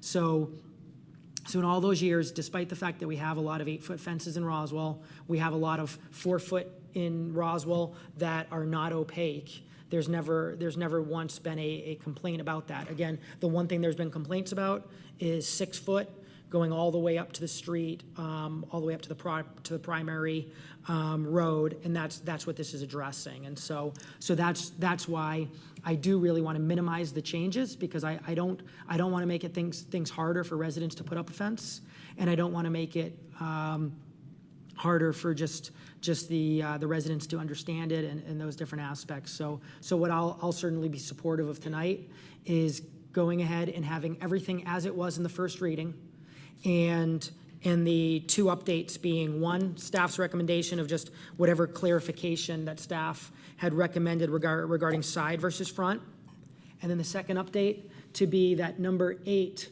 would be updated to include and greater than 4 feet in height to maximum 6 feet in height may not be constructed of wood and requires 75% transparency. And again, the 75% transparency is what gives me comfort on not being concerned with what Councilman Morthland had brought up with new materials and things like that. I think this is a way to address the issues that were seen, that was really happening with the current code, and at the same time not making things harder on residents that just want to put up a fence on their own property. And actually going back to the retaining wall rules, so when I moved that forward, the key was not wanting to burden any just single family homes, just any regular homeowner that owned a townhome or owned a single family home. The key was we did not want it to affect them, because we did not want to make things tougher on them. That was really to affect the developers, because the developers obviously have the resources to really make sure to be doing it all the way that it should be. And my viewpoint is similar here, which is I don't want to make it tougher on homeowners that want to put up a fence. Councilmember Hall. Thank you. And Councilmember Palermo, would you consider taking out the constructed of wood and just leaving the dimensions in, per Councilmember Morthland's concern, based on what Planning Commission said? So I'd be open to doing that. I'd say I don't think I guess I'm concerned is it accomplishing the goal, because I think the question is, do you want a wood one that has that's 6 feet as long as there's 75% transparency? I'd say no. I'd say that's really built for wrought iron and brick and things like that. But if that's the pleasure of this council, then I'll gladly remove that if council prefers to not have the restriction from wood. Councilmember Beeson. Sorry, not to belabor a point. So is my understanding that you don't want any of the front yard fences constructed of wood? No, that's misunderstanding. It's 6-foot fences. There should not be wood 6-foot fences. Okay, so the 4-foot, the horse fences are still permitted. It's 6 feet or higher. Absolutely. We're only talking about 6-foot fences in the front. Understood. Councilmember Hills. I hate it when you're right, Mayor, but I think we should defer this back and have a little more circle up. I like where it's going, but we're eating up time tonight, and I think it would be wise for us to make some healthy decisions behind the scenes and then present that to the public once we've gotten it a little more, the mud a little more clear. A lot more clear. Yes, Councilmember Palermo. So, I mean, I think these are healthy discussions to have in public, and definitely would love to continue having this discussion. But if council does not want to move this forward tonight, I'll gladly make a motion to defer this. But you know, I think it's really all the intent that I've shared tonight, and I'll tell you my intent would be to move forward exactly as was initiated. And the only change being staff's clarification and the change that greater than 4 feet in height to maximum 6 feet in height would require 75% transparency for the entire fence. But if we do that at the dais tonight or we do that in the dais in 2 weeks, I'm comfortable either way. I would highly suggest, Councilmember, you do not attempt to do it at the dais in 2 weeks. If you do it in the dais in 2 weeks, I will immediately call a recess. So I do expect that the council, along with the resources of the city and the Planning Commission, has the ability to solve this, that when it comes up on the dais, it has clear understanding from all the council members, it has concurrence from the staff, and that it is prepared to pass in a short order with short discussion. If we can't do that, I don't want to have, one of the things you've taught me in 16 months is stop solving for problems on this dais. Yes, sir. Councilmember Palermo. My discussion will certainly be on the dais. I want to make sure that everybody is exactly aware of the exact discussion, exact thought process going into it. And again, my intent tonight is Have a very clear piece of legislation or ordinance in front of the public when it comes up front. The public needs to understand what they're looking at. Every council member needs to understand what they're looking at, what they're voting on. When we have these long conversations, the council gets confused, staff gets confused, and our residents get confused. And I'm not going to keep doing it. Yes, sir. So, again, I want to make sure that the public is absolutely aware of just every consideration and every part of the discussion. But with that, what I'd like to do is motion for a deferral to the first regularly scheduled meeting in May. And what I'd like to see for staff to present is going to be a clean version of this, meaning none of the reds, everything that was initiated in the first reading, and the only update and completely clean, so no red lines that occurred in the first reading, but just exactly what was in the first reading, approved from the first reading, with the following updates. You would also include the picture that you included tonight. You would include your recommended language regarding the front yard takes precedent. And item number 8 would be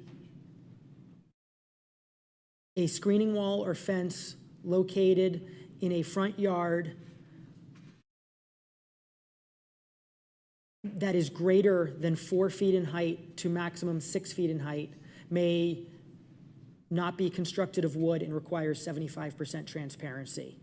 And nothing else, no other red lines, nothing to potentially confuse anybody. It'd just be exactly what was approved in the first reading and those following updates. And obviously this council could decide to completely change it at that next meeting. But my motion is tonight that that's what moves forward, so it's completely crystal clear 2 weeks from now. Councilmember Palermo, that was a motion to defer this item, correct? With clarification of staff on what to move forward. So let me just be clear about the motion you made, so the council understands the motion you made. Yep. You made a motion to defer with a bunch of verbiage to the Yes, amendment, that's right. correct? Yep. That motion is on the floor. Are there any other council member that would like to second that particular motion? I'll second the deferral.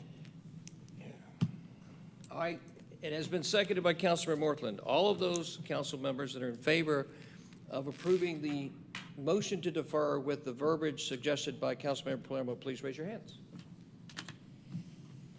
Passes unanimously.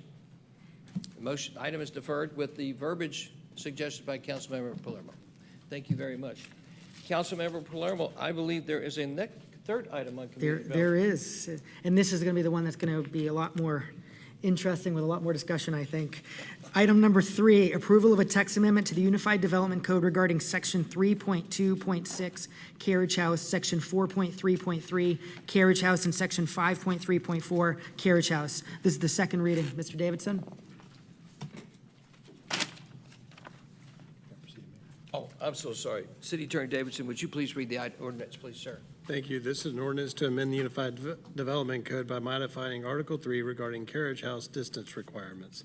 Now therefore, the mayor and council of the city of Roswell, Georgia, pursuant to their authority, do hereby amend Article 3, Section 3.2.6 carriage house of the Unified Development Code, text of which is incorporated herein by reference, and if approved, this is the second reading. Jackie, I'm not going to do what I did last time and say this, the floor is yours, the show is yours. I think that's bad luck. So would you please present the next item? So this is the second reading for the carriage house. As stated before, it went to committee in December, was initiated in January, was heard by the Planning Commission in February, deferred by the Mayor and Council in March. The first reading was held on April 10th, and we're here this evening for the second reading.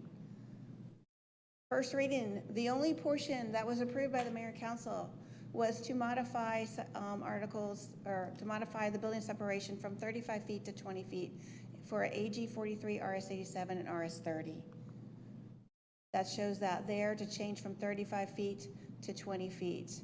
That is the one change that was approved, and that is all that would be approved this evening if approved for second reading.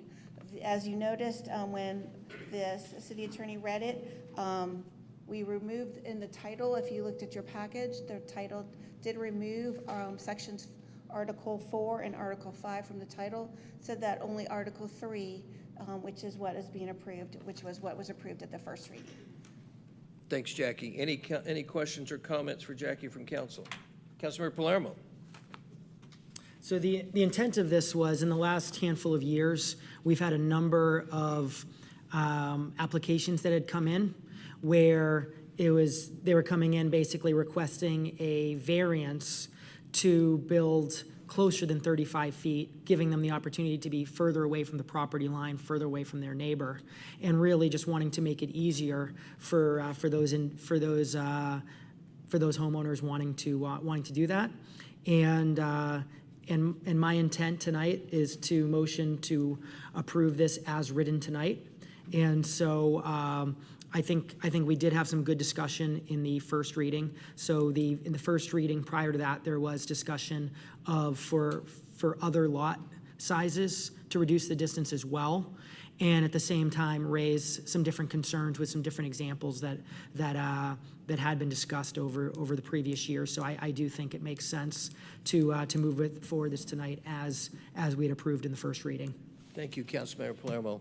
Councilmember Hall. Thank you. I just have a clarification. So if I'm on an RS-30 lot, could I still ask for a variance if I wanted to build 10 feet from my house? Yes, you do have that option. Thank you. Thanks, Councilmember Hall. Councilmember Palermo. To give the same clarification, I believe Councilmember Hall gave the clarification for RS-30. Same thing goes, obviously, there's no changes to RS-18 or RS-12. So if you have an RS-18 or RS-12, do you continue to have the opportunity to ask for a variance if you want to reduce that distance? Yes. Thank you. Thank you, Councilmember Palermo. Any other comments, thoughts, or questions from council? Oh, yes, sir, Councilmember Palermo. Vanstrom, sorry. Oh. Sorry. I could not talk that much if I had to. Tim drilled in my head. Oh. But I would like to challenge this council and the mayor to take this conversation a step further and discuss a lot more about accessory homes that are being built behind homes across the U.S. at this time, and a lot of additional urbanization that is potentially coming our way in our neighborhood. So I want to make sure that we are going to get into that conversation and protect our residents. I think that is a great distinction, Peter, is having strong philosophical conversations. That is the point of this body, and I believe that is, we are called to do that. And as lively and as long as that might take. So I think that's a very good distinction. Any other thoughts, comments, or questions from council before taking it to Roswell residents? There being none, I take it to any Roswell residents who'd like to speak on this matter.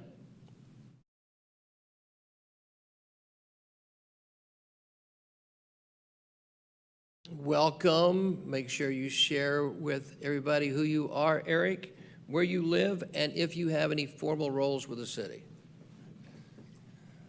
So Eric Schumacher, I live in the Ivy Mills development off of Chafin Road. I'm on Planning Commission, and I'm the vice chair of the Housing Authority. I just want to make a quick clarification. So as far as I understand, in the zoning district we're talking about, if a resident wants a carriage house, it's a conditional approval. So they have to come and see you anyway. We haven't really actually had that many carriage houses come to council. And the ones that we've had are mostly on very large lots. I would think that if our concern is to get a carriage house farther away from the neighbor, that we should be looking at the setbacks off the property line rather than reducing the distance between the primary and the carriage house. All of these people already have to come to you. They usually ask for more space and adjusting those dimensions. So you're going to see them anyway. So I would just consider in the future when we're working on a UDC change that we have a really strong problem statement so that everybody spends the right amount of time on these items, because we've spent a great deal of time talking about this particular one where we really have only had maybe 5 or 6, 10 in the last 10 years. So, you know, I would love for us to spend time on UDC changes, but I'd love to spend more time on the ones that make a bigger difference. Thank you. Eric, that's a very interesting point. Let me ask the question. I'm going to guess that Councilmember Palermo, you are the sponsor behind this particular ordinance, a change text amendment? That's right. So, and I don't know, is there efficacy to the 5, 6, 7 actual uses of this So application? that probably sounds right, because I've probably seen the majority of those, then I would guess. And probably the last 3 or so have all had a request of variance. And when it was just such a reasonable request, I don't feel they should have to be asking for a variance in something that was not creating a big issue, for the exact reason Mr. Schumacher just brought up, because they're on such large lots. And so I felt there's too much scrutiny in deciding that it had to be 35 feet. Why can't we make it easier for them to not have to request a variance and easier for them to decide where they're going to put it? Of course, always open to discussing setbacks. I think those are always a good idea. But this was something that we saw multiple individuals come in with applications, and I want to make it easier for them. I think that should always be our effort, is to make it easier for people, as long as it's contributing to the community. I've got a follow-up question, but Eric, did you have anything else, sir? No, I think if I just need to clarify, you know, everybody that came for a carriage house was already coming to ask for a carriage house, and so they added a variance request for changing the distances. That's Very good. accurate. Thank you, sir. So can I ask you a question, Mike? Yeah. What is the philosophical push behind this particular text amendment? It's that if someone wants to add to their property, they want to add to some of their square footage, they want to add some additional living space, we do have a great process that it has to go to make sure it's not gonna negatively impact the character, which is, as Mr. Schumacher mentioned, they have to go through a conditional use. However, I feel someone getting a variance should be a big deal. I don't feel a variance should be automatic, and frankly, if a variance is just gonna be an automatic every time, it means that probably means we have a regulation that we maybe should not have, and that's the situation here. That it's every time it was coming in, it was something that was automatic for good reason. I supported it every time. But let's make sure the things that we're making applicants request variances on are things that really are meeting our philosophy. And I don't think this 35-foot distance helped our goals or our philosophy. Generally speaking, carriage houses are something that we're very much in favor of. Would you agree? Like it's a very nice addition to the property. Generally speaking, usually adds value to the property. You have to have enough acreage to have a carriage house. Usually it's a sizable impression upon a single-family home. Is that a fair statement? I'd say we want to make sure they're using them legally, and it's not adding to density or doing anything that they're not supposed to be doing there. But in general, for a family to be able to choose, they want a carriage house for their family to enjoy. I think that's a great opportunity for our city. Is there, I mean, philosophically, is there something that you really want to get after with this, that you're trying to solve for? It's making it easier for those individuals to be able to plan the carriage house that they're interested in. Are there some folks that are concerned that people are going to use carriage houses in a way to, for example, as a rental units rather than for their own use for their families or their extended loved ones, and that there's a philosophical divide and that you don't really want that to happen? Is that kind of correct? I think that's a very legitimate concern, and what I'd say is whether it's 35 feet or 20 feet for these three zonings, that's where either way, to Councilman Vanstrom's point, I think we need to have a larger conversation to make sure the use is being done right. And there was some concern, I guess, from the Planning Commission that, hey, these are going to be used for rental properties, right? And that doesn't fit what you said you wanted, right? Is that fair? I think those are legitimate concerns for legitimate discussion. And is that part, so how would you address that concern from the Planning Commission with this particular text amendment?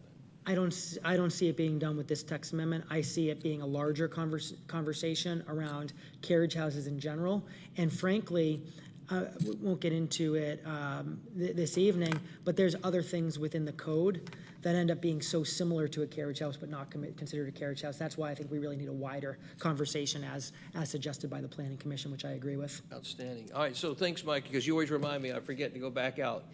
So, and I just got it sideways. So would other Roswell residents like to speak on this matter? Well, being no more Roswell residents speaking on this, I'm going to bring it back to council for discussion, comments, and thoughts. Councilmember Vanstrom. I would just have to rely on some experience here with what you've seen with the carriage houses, and if this is going to expedite things, I'm all for that, so I'll be happy to support it. Thank you, Peter. Any other thoughts, comments, or questions from council? Councilmember Palermo, would you like to make a motion? Motion to approve the text amendment to the Unified Development Code regarding Section 3.2.6 carriage house, Section 4.3.3 carriage house, and Section 5.3.4 carriage house. This is the second reading, and again, I am motioning to approve this as written tonight. Thank you, Councilmember Palermo. Is there a second? Seconded by Councilmember Hall. All in favor, please raise your hands. Motion passes unanimously. Thank you very much.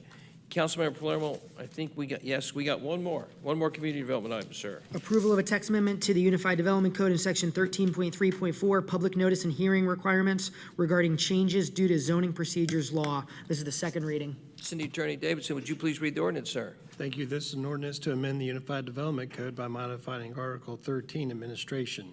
Now, therefore, the mayor and council of the city of Roswell, Georgia, pursuant to their authority, do hereby amend Article 13, Administration, Section 13.3.4, Public Notice and Hearing Requirements of the Unified Development Code, the text of which is incorporated herein by reference, and if approved, this is the second reading. Jackie, would you please read that item? So, as stated before, public hearing, UDC Section 13.3.4 was heard at committee in January. It's initiated in February. Planning Commission heard it in their March meeting. First reading was April 10th. Second reading is tonight. And this is the ordinance to bring us into compliance with the zoning procedures law that was passed by the state last year. The only changes are listed in red to indicate that we'll be in compliance with the Georgia Zoning Procedures Act. There was no changes from the first reading, so staff recommends approval of the second reading, and please to make it effective as of July 1st. so that we can make all the updates and changes on the web and to our applications. Thanks, Jackie. Does council have any questions or comments for Jackie? Thank you very much. Does any Roswell residents have any comments or questions for Jackie or on this matter that's currently on the docket, above you, whatever you, in front of you? All right. Being there no Roswell residents like to comment a minute, bring it back to City Council. Do you have any thoughts, comments, or questions additionally? If not, Councilmember Palermo, would you like to make a motion? Motion to approve a text amendment to the Unified Development Code in Section 13.3.4, public notice and hearing requirements regarding changes due to the zoning procedures law, the second reading. And as my motion to approve, I motion to make this effective for July 1st, 2023. So noted. Thank you, Councilmember Palermo. Is there a second? Seconded by Councilmember Hills. All in favor, please raise your hands. Motion passed unanimously. Thank you very much. All right, next is the Finance Department. Councilmember Hall, would you read your item, please? Thank you, Mayor. Item number 5, approval of a resolution declaring the City of Roswell's intent to issue general obligation bonds and for other purposes. And this will be presented by Director Luckett.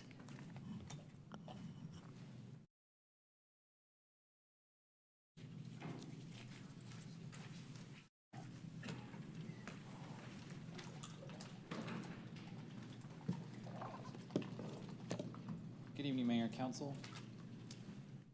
I have a brief presentation to summarize kind of where we've been and how we got here tonight.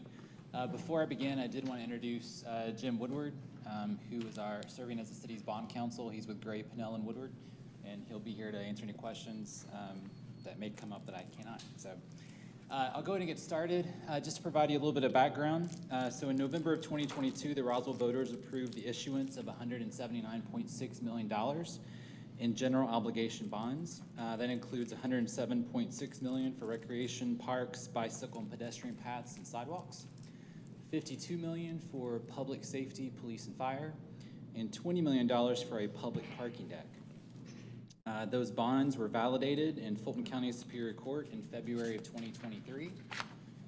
You all, Mayor Council, approved a couple of reimbursement resolutions in March of 2023 to allow some of the expenditures to proceed with some of these bond projects. And also in March of 2023, Mayor Council approved the establishment of a capital improvement program division within the city to help manage the bond projects.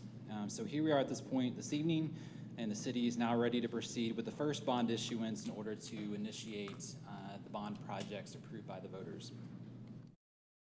Just to give you a little bit of information about the timeline to come. So this evening, we're asking approval of a intent and notice of sale resolution. Assuming you all approve this evening, Friday, May 12th would be the posting of the notice of sale and preliminary official statement. Monday, May 22nd would be the actual sale of the bonds. That's the same day as the mayor and council meeting, and we would be bringing to you a bond resolution that evening for your approval based on the actual sale of the bonds. And then the closing would be scheduled for Thursday, June 8th.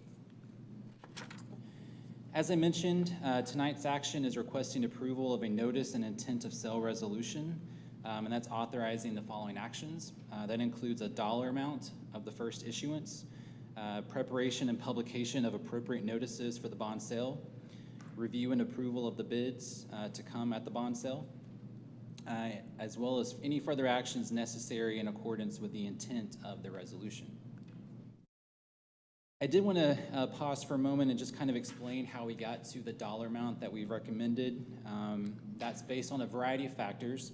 That includes the details and complexities that are associated with each particular project that was approved by the voters, whether that be design, land acquisition, or construction.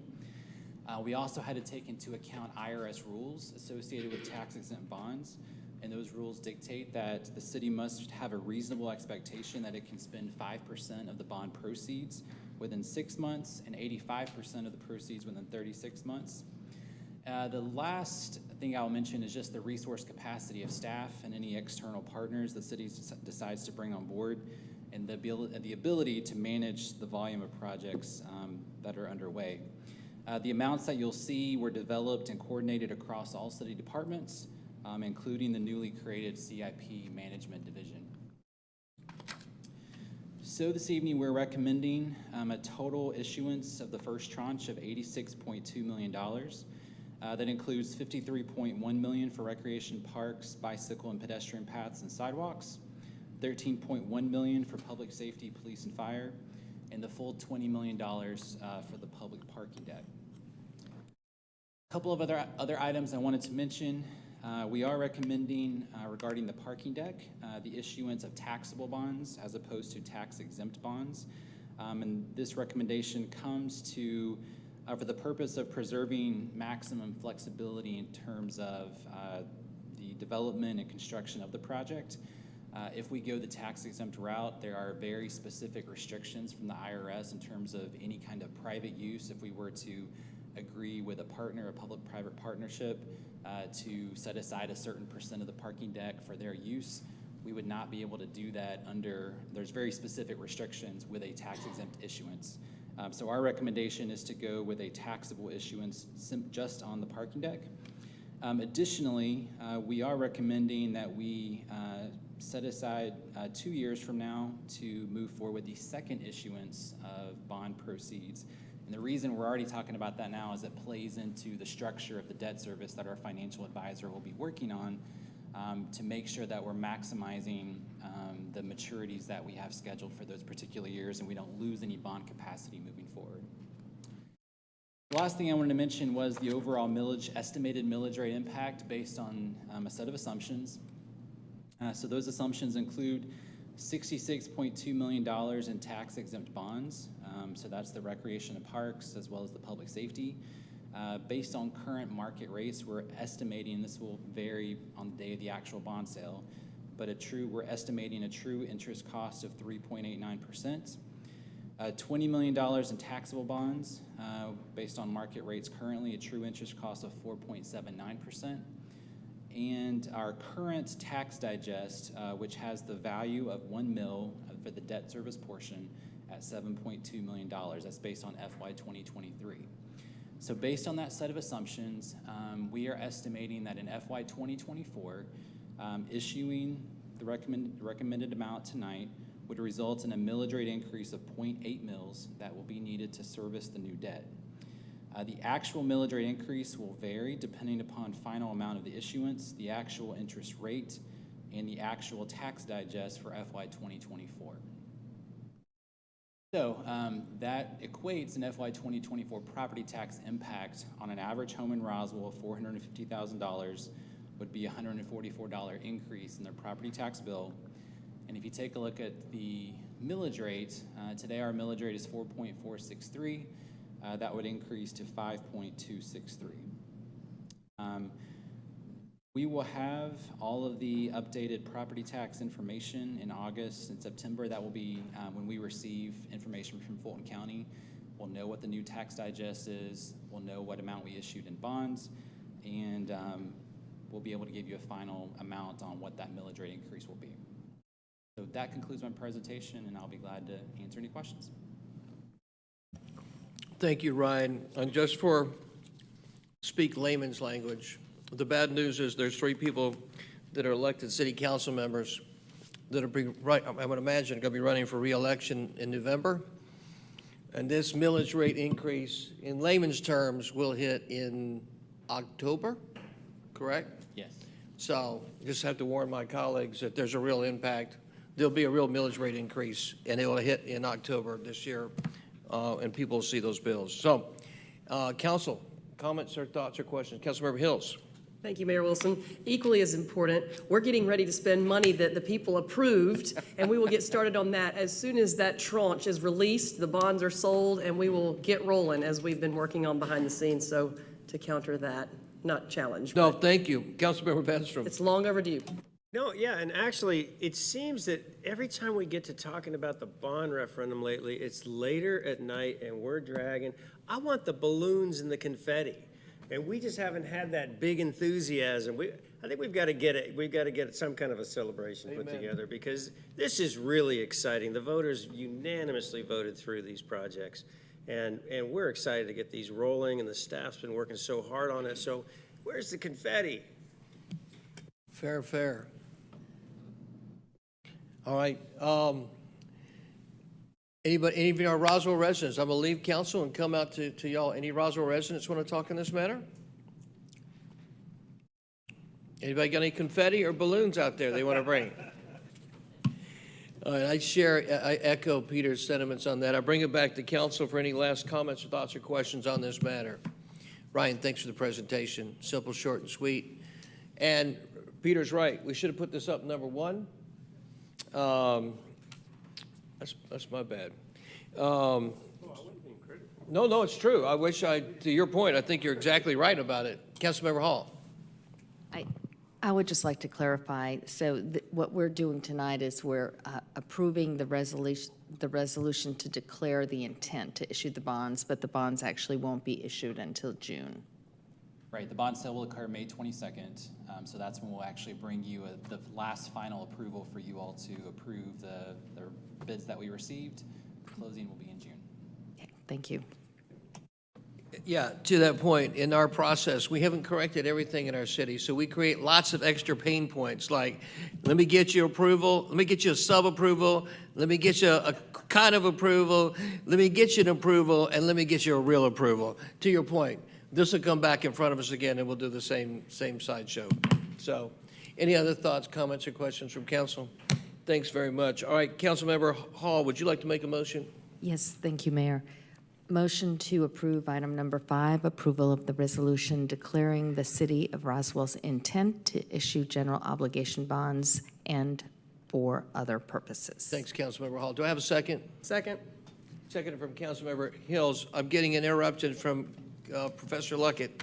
If you could just clarify the dollar amount in that. I'm sorry, motion, that can would I be great. amend my motion to include the dollar amount of $86.2 million? $86.2 million is the motion made by Councilmember Hall. Is there a second from Councilmember Hills? All in favor of passing this motion as described by Councilmember Hall, please raise your hands.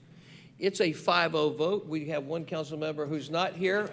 I don't know technically what I call, he's not here. What do I say? He's absent. One council member is absent. So thank you very much. Well done. And next is, yes, sir. Oh, yes. Okay, should have done this a couple hours ago, shouldn't I? So we have a new member, the gentleman who's reporting to Randy Knighton, our Chief Operating Officer, is back here in the back. I should have done this earlier when a lot of people could have met you, Rich. Everybody meet Rich Reinhardt, our new Chief Operating Officer for the city.